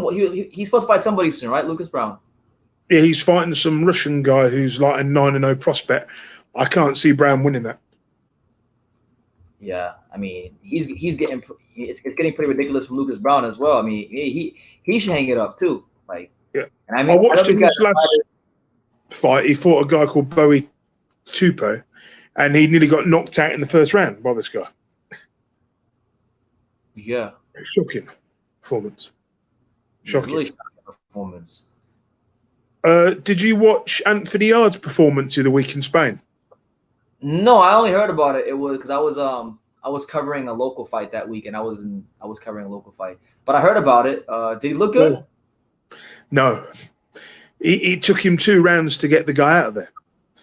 The guy was terrible. He had like a 48 loss record and 5 wins. 4-48, right? 4-48 from Spain. Yeah, this guy, Colombian guy, he's dreadful. It took him about 20 punches to finish the guy off in the second round. Yeah, and they announced his next fight today. I think might have been today. They announced it. Anthony Yard. Did you see it? I did. I've forgotten the name of the person he's fighting. Lyndon Arthur. Yeah, he'll destroy Lyndon Arthur. Yeah, but I mean, it's a massive step up from the last guy he fought. I which think kind of with a lot. yeah, I think with him, again, he can win a world title, but it has to be against the right kind of matched person. You know, the way Nathan Cleverly won a world title, that's the sort of route he'll get a world title. You know? Yeah, I really think he needs to fire Tunde Ajayi, straight up. Like I follow Tunde Ajayi on Instagram and stuff, and you know he talks a good game, and he has all these great motivational things, and he seems like a nice guy. But they're not teaching him nothing. He's just in the gym doing pad work, and the young lions in the camp. He needs to lose about a stone in muscle, of solid muscle, 2 stone of solid muscle, and he also needs to work on his technique. He's got no head movement. He just comes straight forward. His stamina's dreadful. If he needs to fire his coach and find a new promoter. That would help. Yeah. Also, you think he needs to leave Frank Warren? Oh, definitely. If he's to be the fighter, I think he can be. No, he had his chance to win the world title and he blew it. He did. I mean, he had Kovalev hurt. He had him hurt, and he didn't have the quality to finish him off because he fought nothing but bums, overmatched opposition on the way up, and then just he didn't have it. He didn't have it, and I don't think he's going to get it with Tunde Ajayi. If he'd had the right matchups, he would have won that fight. I believe if he'd had the right matchups leading up to comfortably. It's almost the same thing. Like I kind of liken it to when Wilder fought Fury the first time. When Wilder had Fury hurt in the 12th round, if Wilder had gotten the right matchups, in those 40 fights leading up to that fight, tough, solid opposition who would teach him something in the ring, getting him the good quality rounds. We might be talking differently about Wilder Fury, but because he was so protected and he fought blown up super middleweights like Damon McCreary in his 23rd professional fight, that's why he wasn't able to finish off Tyson Fury. That's part of the reason why he wasn't. But he'd been beaten up old, the thing with Wilder is, I'm not going to be too harsh on him anyway, But with Yard, he fought a lot of blown up super middleweights, old men like Shez Locker and people like that, people who were around a decade ago. Mm-hmm. It's almost like Chris Eubank Jr. I mean, what's he doing? Apparently, they're trying to line up a fight with him and I think Jamal Charlo. I think it was Jamal Charlo. Yeah, him and Jamal Charlo. That's what PBC's trying to do. He would have a chance of winning it, but he'd have to be at his best. He would. I mean, he's not a bad fighter. He's just like one of those guys where he needs a lot of polishing up technically. Like he works hard. He's in the gym, but like he don't listen to nobody, and he needs to really polish up his skills. But he's got talent. We all know that. He's a former 2-time IBO champion, if you count that. I probably should count it because the IBO is based in Miami, so the IBO is the best belt. Let's go. Dear me, I mean, Reynold Quinlan. Oh, give me a break. That was pay-per-view in England. Was it? Yeah. ITV box office? ITV box office, yeah, 20 quid it was. Oh my God. 20? Yeah. Oh my God. They're raping you guys over there for that? I mean, I have to pay 20 quid for the Wilder pay-per-view.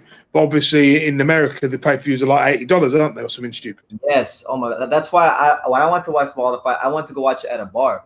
I'm not paying 80. I mean, I would have. I had the money to, but I actually just wanted to go out for the fight, so I was like, why not?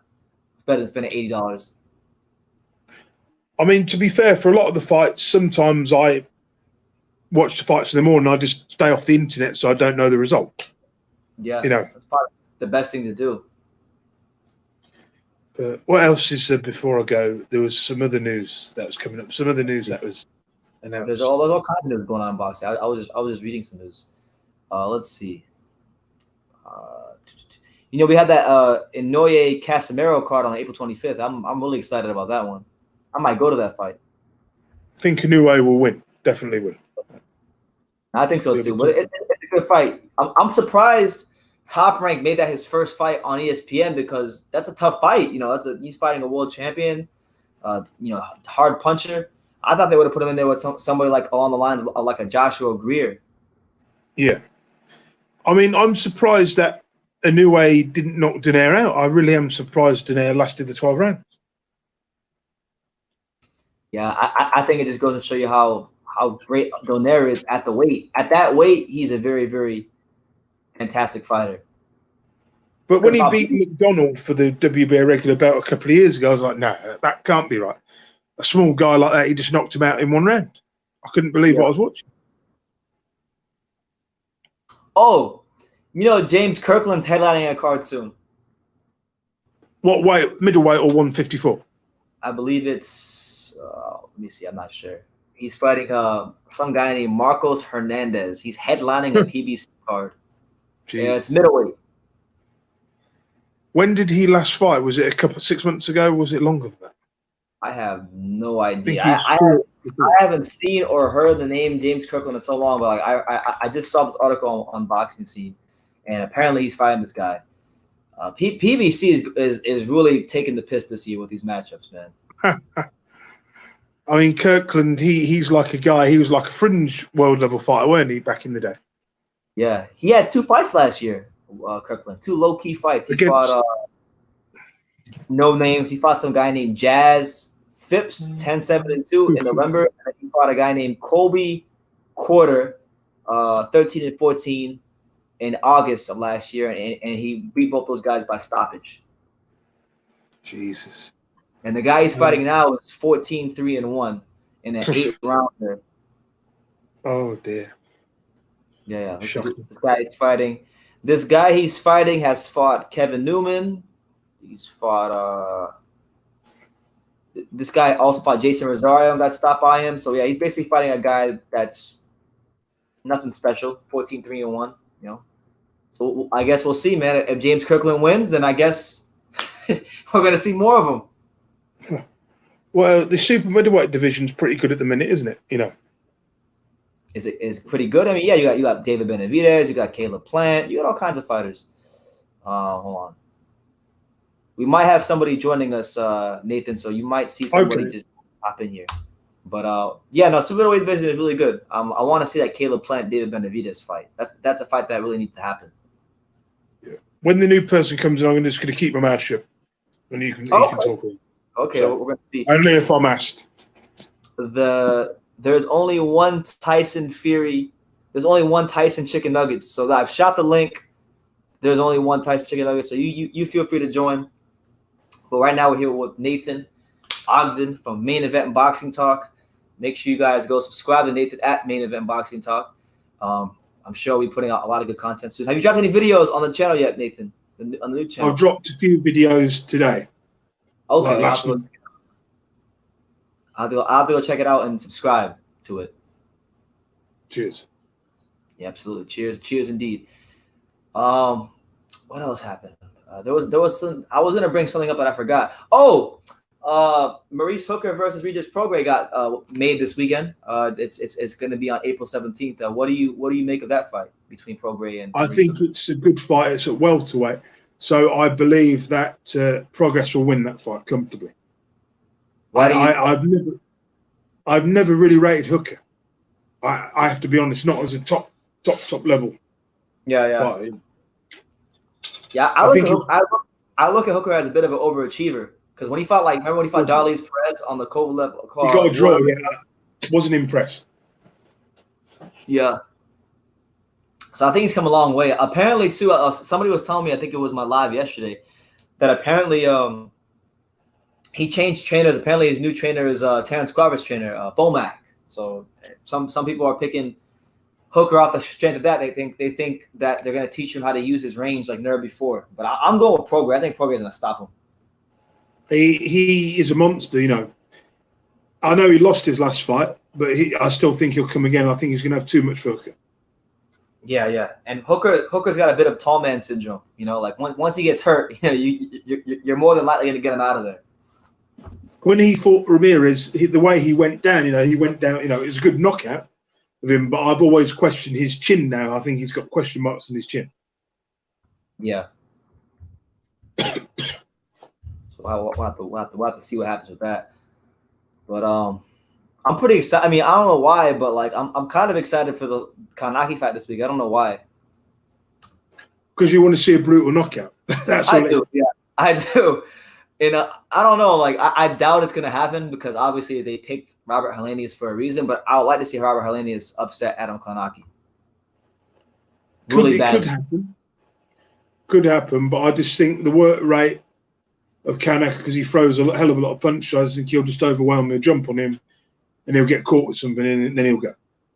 Do you remember when Adam Kanaki turned down when he turned down the Joshua fight? He was like, I guess they offered him the fight, and then the media asked him about it, and he was like, I'm not gonna fight him on 5 weeks' notice. He's like, what am I, a prostitute? So ever since he said that, I kind of like, I don't like Kanaki no more. Ever since he said that, it kind of pissed me off. I mean, he is what he is, you know. He wears his heart on his sleeve, you know. I mean, look who he knocks about with Jarrell Miller, you know. Yes.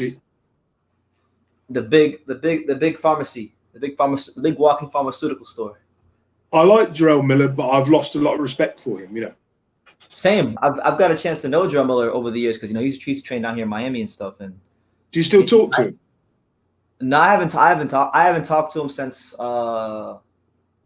last, I think, February or March. I saw him the day right before all the stuff came out about the PEDs. So I haven't seen or talked to him since then. He follows me on Instagram, but like we don't really interact that often.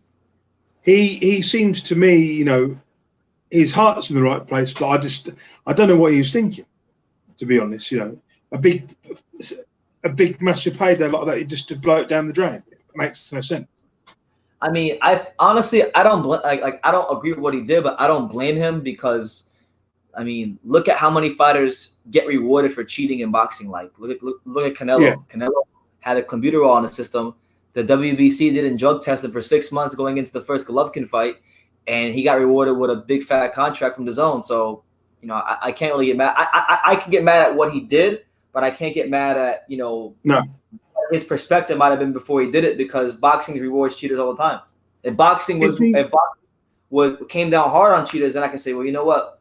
Look what happened to this guy. You know, if Jarrell Miller was a huge star, he would have gotten away with it. Oh yeah, absolutely. You know, it's one of them things, isn't it? It is. It's like in. Go ahead. Carry on. Forgotten what you're going to say. Jesus. Carry on what you were saying. I couldn't remember. I've lost what I was going to say. It's almost kind of like in American sports, like in basketball, like the NBA, the basketball, like in the NBA, they have the worst drug testing of any sport in all sports. Like, and nobody ever talks about it. Right, even in basketball, really? I didn't even know they. Like they do drug testing, but it's like it's the softest drug testing in the world. And it's the only American sport where none of the stars have ever gotten convicted of PED use ever. And like people think I'm hating on LeBron James when I say this, but I'm being dead honest. LeBron James, there's no way LeBron James is not on PEDs because in like 2014, LeBron James, when he played for the Cavaliers, he cut a bunch of weight before the season started. And to be lighter and whatnot, and then all of a sudden, in the middle of the season, he goes to Miami in the middle of the night, and he puts on all his muscle mass out of nowhere, and he's jumping out the gym like he's 18 years old again. And like there was a bunch of allegations that he went to a steroid clinic that some of the baseball players had gone to, and the media never covered it. And then when I bring it up, you know, people, because you know, the people that actually know me like in real life and stuff. They know I can't stand LeBron James. I've never liked him. So the biggest thing I'm being a hater, but no, he's clearly on PEDs, but the NBA will never convict him of it because they lose so much money. He's a cash cow. So you have to be careful what you say in this stone age on YouTube because you know people like to take legal action for the slightest thing these days. You know they do. So it is what it is. I'm just saying my opinion. I'm saying my opinion and what's actually happening. I agree. But you're right though. Like we live in a very sensitive time where they'll sue you for anything. You know, it's funny. I don't know if I've ever told you this, or I don't know if I've ever said this on my live. But I had do you remember Rock Newman, Riddick Bowe's manager? I do, yeah. Yeah, he threatened to sue me last summer. For what? I did an interview with Riddick Bowe about Rock Newman, and he was saying he was basically talking about why him and Rock Newman didn't work out, and Riddick Bowe stated that a reason that him and Rock Newman don't get along is because something happened with like one of Rock Newman's or one of Riddick Bowe's sisters. Like I guess Rock Newman started going out with, or he did something with Riddick Bowe's sister, and it was a big thing. So he messaged me. I guess he found me on Facebook and he messaged me, and he wrote me this long thing and threatened to sue me. Like I was gonna do a video about it, but like he left me alone, so I just let it go. But yeah, I think the problem is obviously, I mean, Riddick Bowe. We know what's happened to him, how he's become and everything, and what he's not in the best physical or mental state. We know that. You know, I'm not going to kick a man when he's down. He was a legend of the sport. You know. Yeah. And everything. So. How do you get on with? Do you still speak to Evander's son much? I spoke to Evander's son a couple days ago on Instagram. He follows me on Instagram, so we that's how we keep in contact. He's fighting March. He's fighting this weekend actually. He's fighting somewhere. I think he's fighting in Texas. He's fighting in Irving, Texas, and just a stay busy fight because he only has like 3 fights, so he's not gonna fight anybody great yet. I saw him. He had one televised fight, didn't he? I saw him on his televised fight where he knocked out that guy, and was it 20 seconds? Yeah, on the zone. Yeah. Oh, dear. All of the fights have been that way because, like, the fight I went to in person, he knocked the guy out in, like, 80 seconds. From watching him, obviously, it's too early to tell how talented he is. I mean, I don't know. You see him in the gym. I saw him in the gym in 2016, way before he was even pro. But he used to come out here to train and stuff. I feel sorry for the lad. He's got some big boots to fill, hasn't he? Jesus. That's huge, a massive amount. Huge boots. But you know what? Like, in just talking to him and whatnot, I think he's got a really good head on his shoulders. Like, I don't think, like, him being Evander's son bothers him. I feel like he's really content with who he is, and he works really hard. So, I mean, I'm not going to make any bold proclamations and say he's going to be, like, pound for pound king or anything like that, but I think he's definitely going to be someone to watch. He's very talented fighter. I think he'll be better than Conor Benn. In different leagues. He's going to be better than Conor Benn for sure, no doubt about it. People make a lot of fuss about him, and he's just got the last name is all he's got. He's nothing special. He'll struggle to even win a British title. And then he talked about wanting to fight Josh Kelly. I'm like, no, not in the same league. Josh Kelly or Josh Taylor? Josh Kelly, who's fighting David Avanasian for the European belt at the end of this month. Josh Kelly's been a huge letdown. He was a big letdown for me last year. So I'm hoping he showed me something in that David Avanasian fight because he should be destroying that level of opposition. I think he's better than Avanasian. I think he should be able to knock out Avanasian. If he can't beat Avanasian, he's not going anywhere, is he? Absolutely not. And Avanasian got that win over an ancient Shane Mosley, for a trinket. It doesn't mean anything. I just think Josh Kelly's got talent, Yeah. It wasn't even a good fight. Avanasian lives in England, I believe. Does he? Yeah. I didn't know that. Yeah, I remember Shane Mosley. He tried to fight Lamont Peterson on the Broner Granados undercard, and he lost that fight pretty soundly. Oh, he got destroyed. I mean, he beat Kerman Lajara. I thought when Kerman Lajara got those knockouts over all the British fighters, it made him look like a monster. Yeah, he was the cash. I mean, he still is the cash cow of Spanish boxing. I was thinking he was one win away from probably getting a Terrence Crawford fight because Crawford couldn't get any opponents at the time, and he was really highly ranked in the WBO rankings. So I think he would have got a Crawford fight. I find it funny how all of a sudden David Avanasian, who's not a known puncher, suddenly destroys him out of nowhere. Really strange. Very strange. But, I mean, it's all... who else is there in boxing at the minute? Jesus. I'm trying to think who else there is that's doing well at the minute. Who's doing well? I'm trying to think of a fighter. Oh, did you see? I actually want to get your opinion on this. Did you see that Josh Taylor is now working on Ben Davison? I did, yeah. Yeah, what do you make of that? I think it's an okay move. Yeah. It's a good move. It's a different kind of dimension of looking at stuff. I think he'll benefit from it. Yeah. Do you rate Ben Davison as a trainer? I don't know I don't know really. It's hard to really. I think it's hard because all he's ever had is like elite, like established fighters. He's never taken a guy from the ground up and did anything. I think he can do something with him, yeah. I think he'll get better as the years go on. He'll do well, Yeah. Because he's still a young trainer. I mean, Ben Davison is like my age. He's like 25. He's 25, right? Yeah. So he's got plenty of time. I think it will be another, in a decade's time, he'll be like, a good trainer, I believe.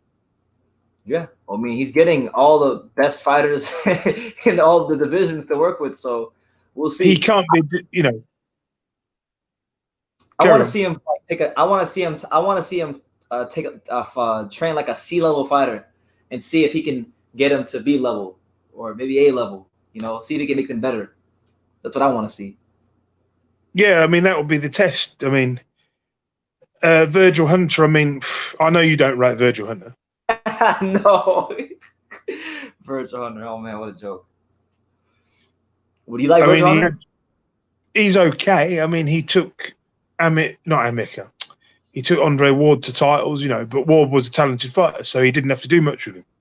Yeah, Andre Ward would have won a world title with almost anybody. Yeah. Well, he did good work with Amir Khan when Amir got that big win over Devin Alexander a few years back, where he increased his power output and his punches. He was throwing like 7-punch combinations. Do you remember that fight?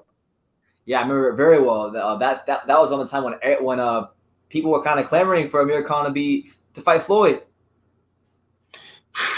When you look at it now, he was the guy to beat Floyd. It's crazy, and when you look back now, it's like I knew they were never going to make that fight. It would have been, a good fight for 5 or 6 rounds, but he wouldn't have lasted.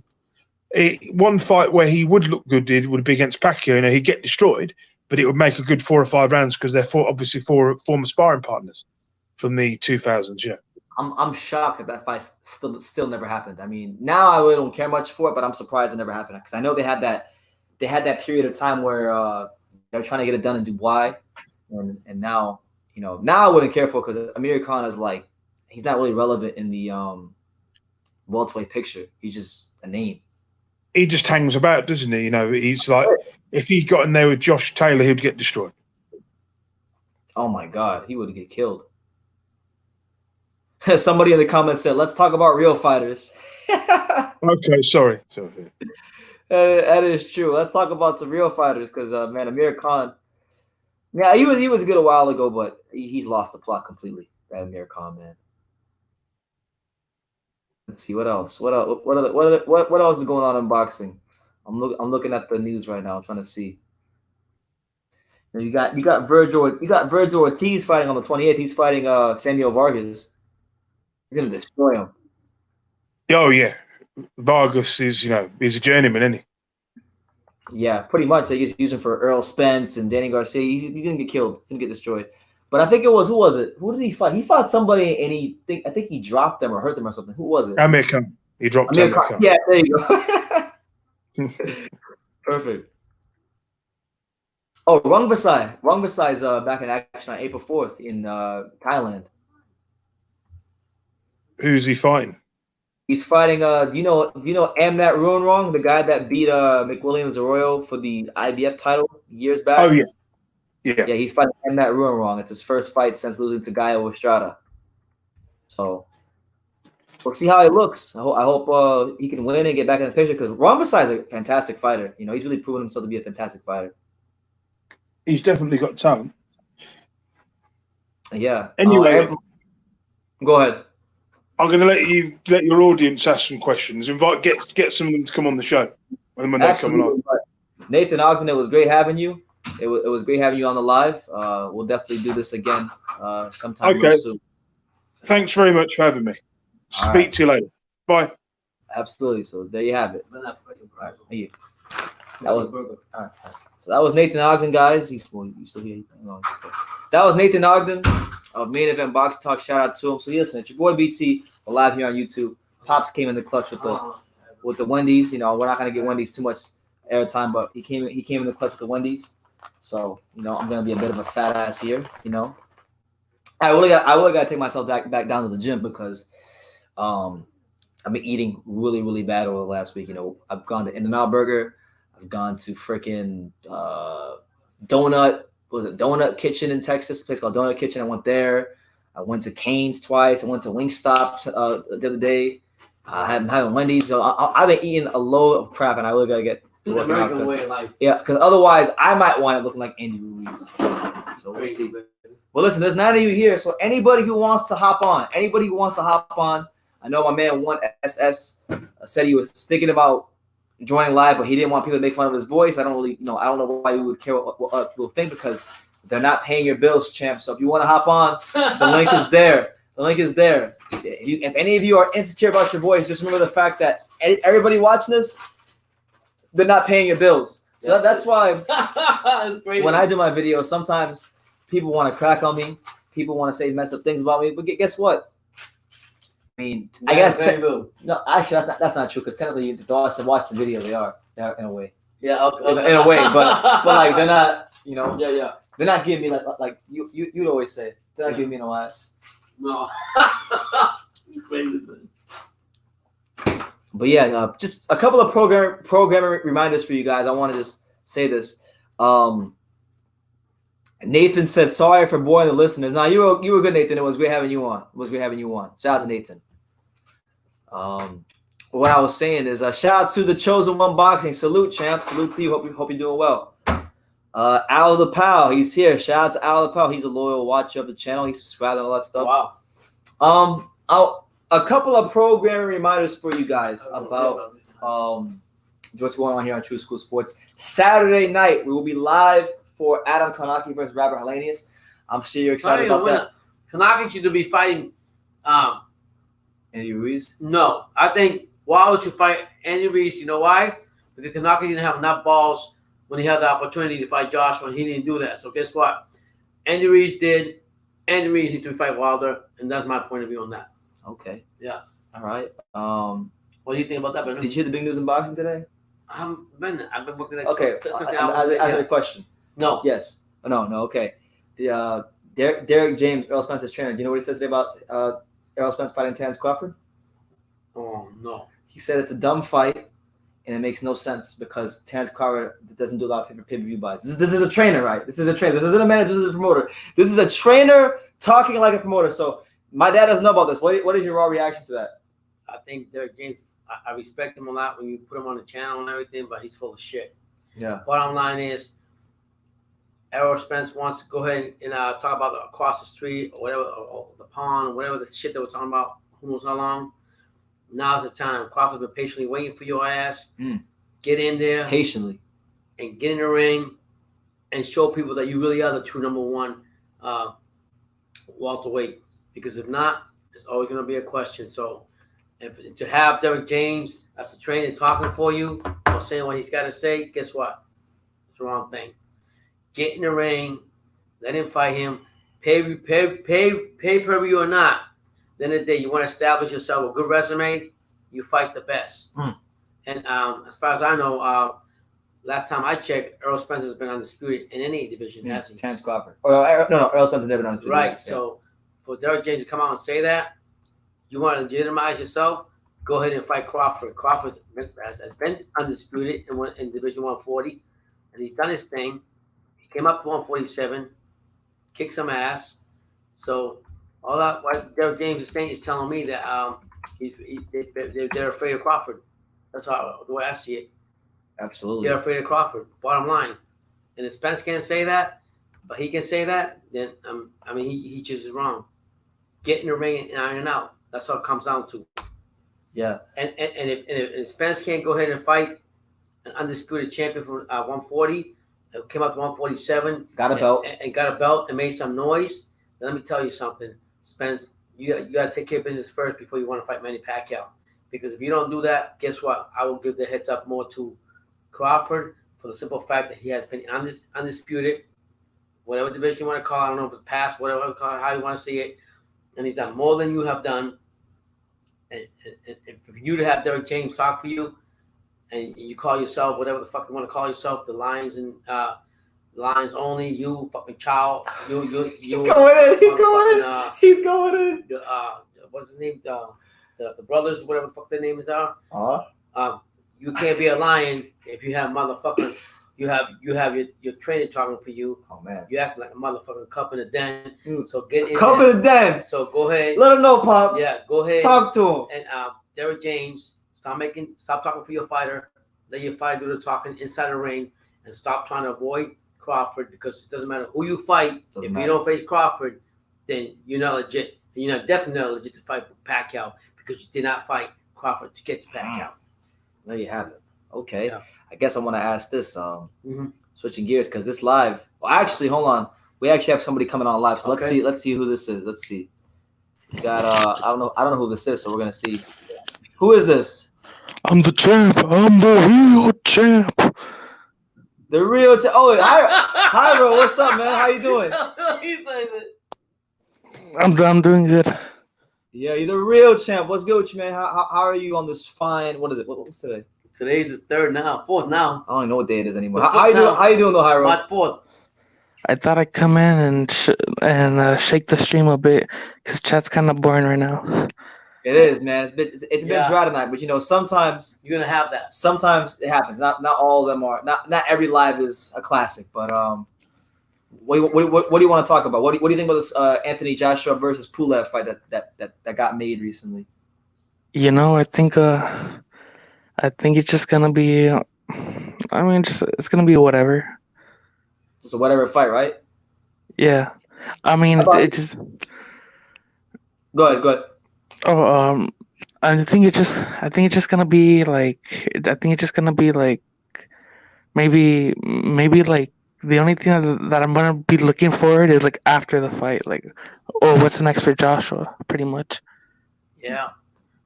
Pulev been waiting patiently for how long to get this? This was a fight that was supposed to happen 2.5 years ago. Yeah. So it's just gonna be another stepping stone for Joshua, if you want to say it like that. And that ugly reporter almost ruined it for him when he kissed her. He tried to sue him. Remember that? Yeah, Jenny Tucci. Thank God you didn't see her. You know what I'm talking about. I'm just joking. Yeah, but at the end of the day, Jenny Tucci. You caught on to what I was saying. Yeah, but I'm getting at it, honestly. Pulev went overboard on that, and even though he did, he's been patiently waiting to fight Joshua. So be it. But I don't think he has enough to beat Joshua. Yeah. I want to get to this one comment right here. We got my man Ace 99. He says, "Your dad is far more entertaining than Fury is God."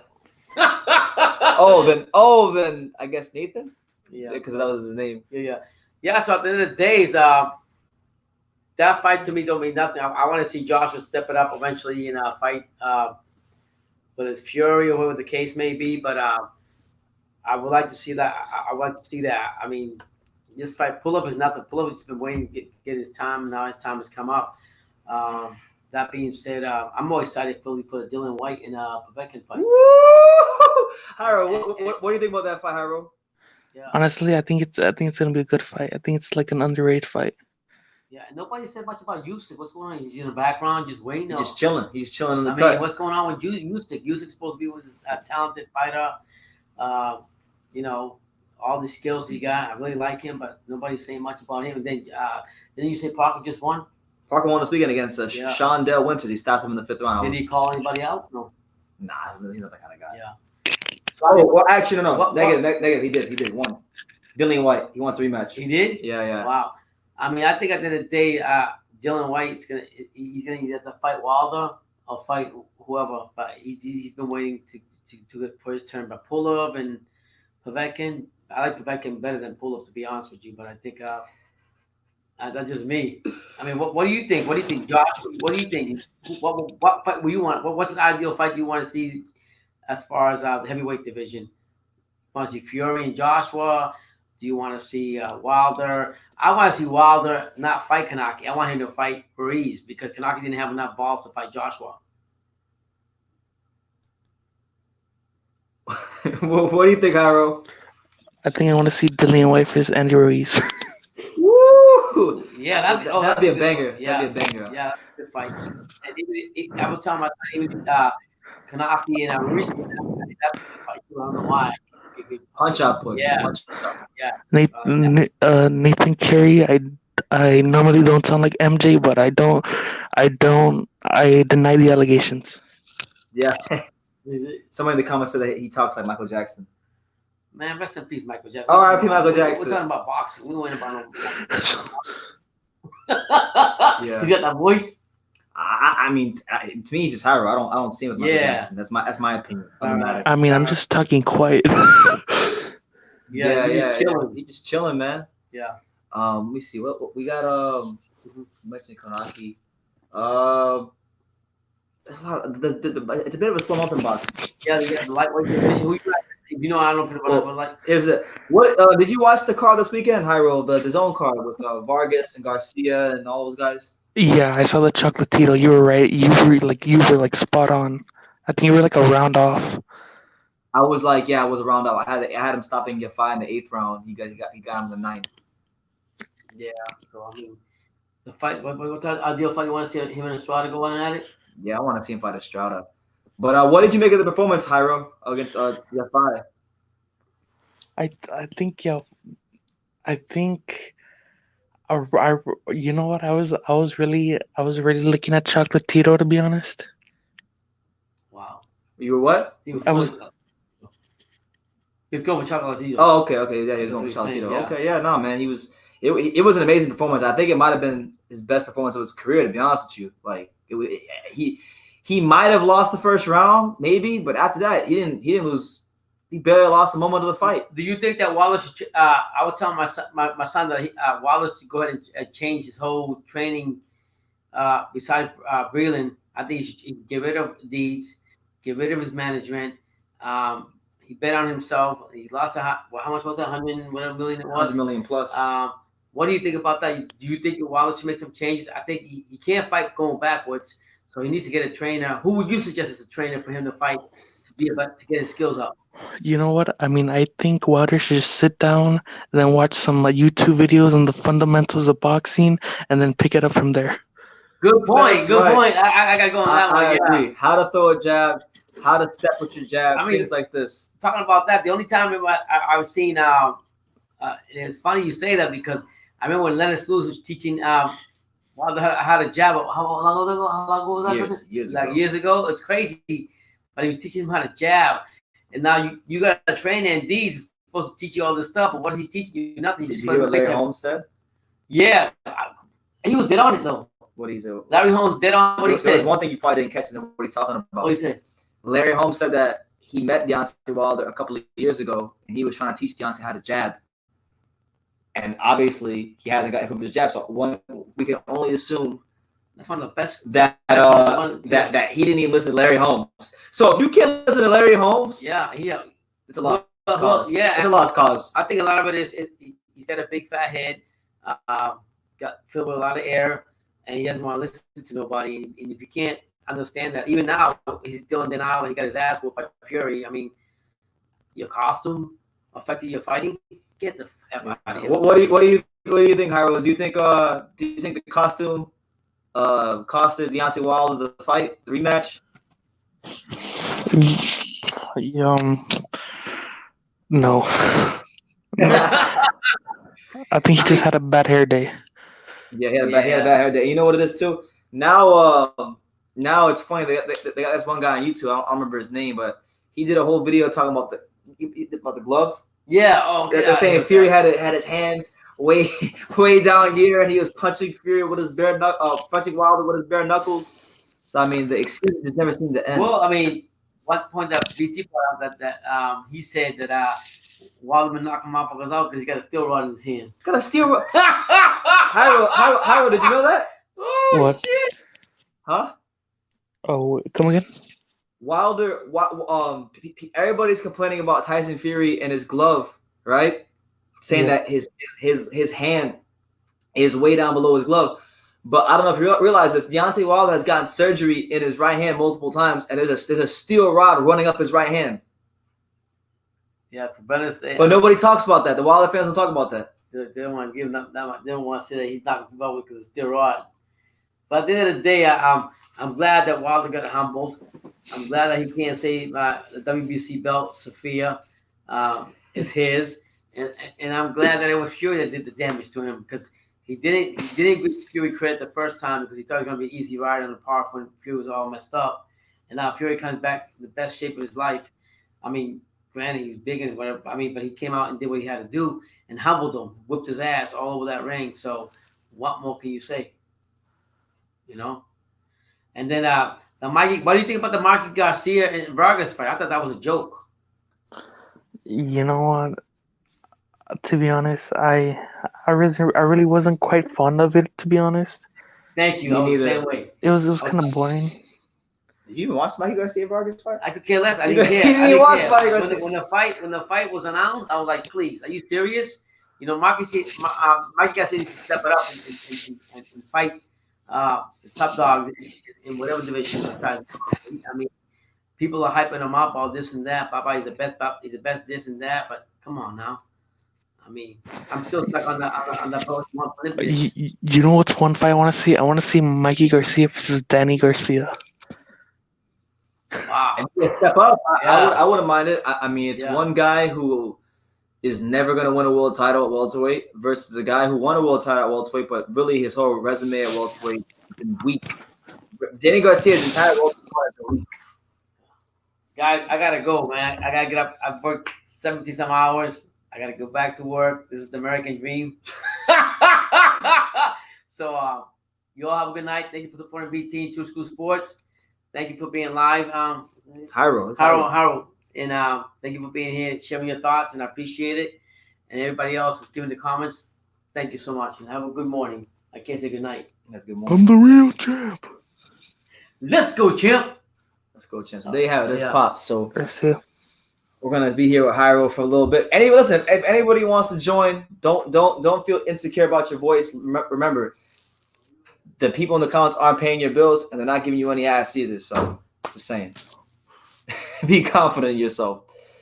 Let's see. We got what other fights we got coming up? We got it's a bit of a slow month for boxing. You know, I know Michael Collin is fighting on St. Patrick's Day against nobody. You got Kovalev versus Sullivan Barrera. That got announced today, Harold. Did you see that? No, I haven't checked boxing scene. I've been at school all day, so. Okay. Yeah, Barrera is fighting Kovalev. They're fighting at a catch weight of 180 pounds on April 25th. Do you think there should be like a 190 or like a one? I feel like from 175 to 200 is a big gap. It is. Well, that's why they have the cruiserweight division. I think cruiserweight is like 185 to 200, something like that. Yeah. So that's why you have a cruiserweight division, which is like, and that division is kind of weak at the moment. You know, cruiserweight. There's not really a lot going on there at the moment. Let's see. But yeah, man, Pulev versus Joshua. Not really excited about it at all, to be honest with you. I mean, it's cool that it's going to be in a soccer stadium, in a nice soccer stadium and whatnot, and he's going to fight in the UK. So I'm sure the atmosphere is going to be amazing. But I mean, the matchup itself, he's going to stop Pulev around the eighth. I kind of wish there was kind of controversy in that fight. I kind of wish there was like a Pulev had another like a beef. Yeah, or maybe like sell the fight. Maybe the promoters, maybe Eddie Hearn and Matchroom Boxing, they'll tell Pulev or Joshua to start a fake beef and spice the buildup up, you know, because I don't want to hear Anthony Joshua saying "stay humble" every 5 seconds. Yeah, you know, we don't want to hear that.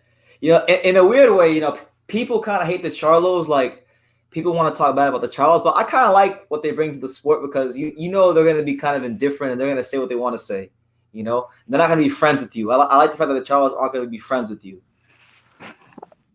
I mean, the Tony Harrison versus Jamal Charlo fight was early was entertained.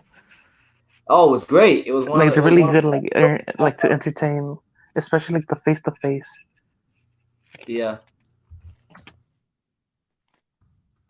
You know what's crazy, Hyro? Yeah.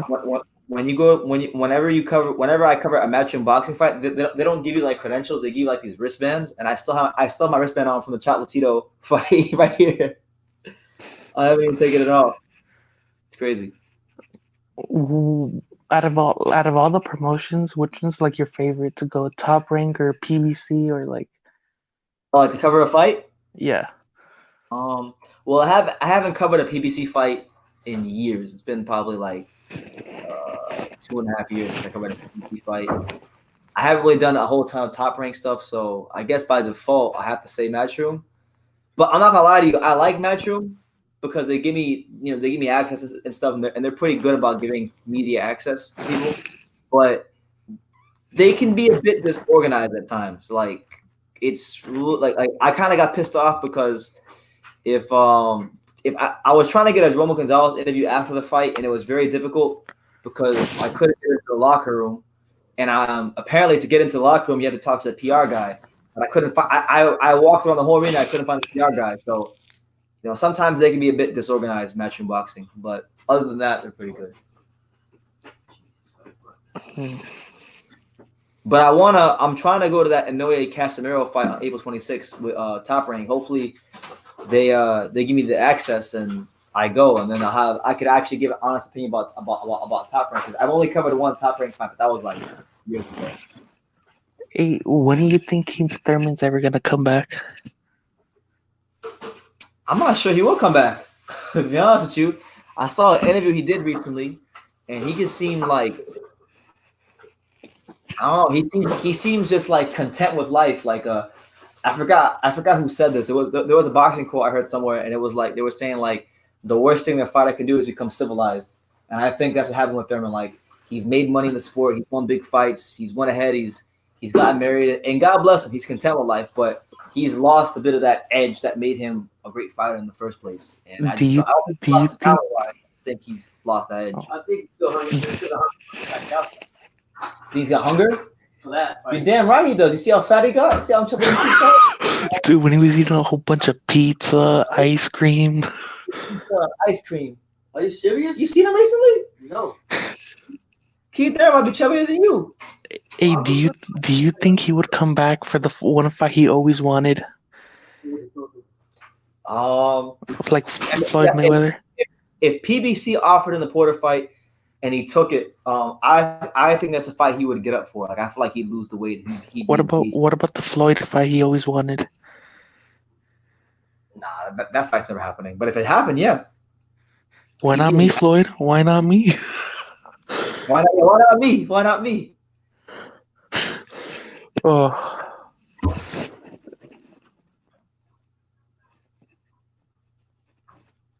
We got my favorite confrontation was the Keith Thurman and what's it called? Danny Garcia. Come on, Philly! Come on, Philly! You know what? I'm glad you brought that up. Did you know that today is the 3-year anniversary of Garcia versus Thurman? Oh no, I did not know that. Yeah, today is because it was on March 4th, 2017.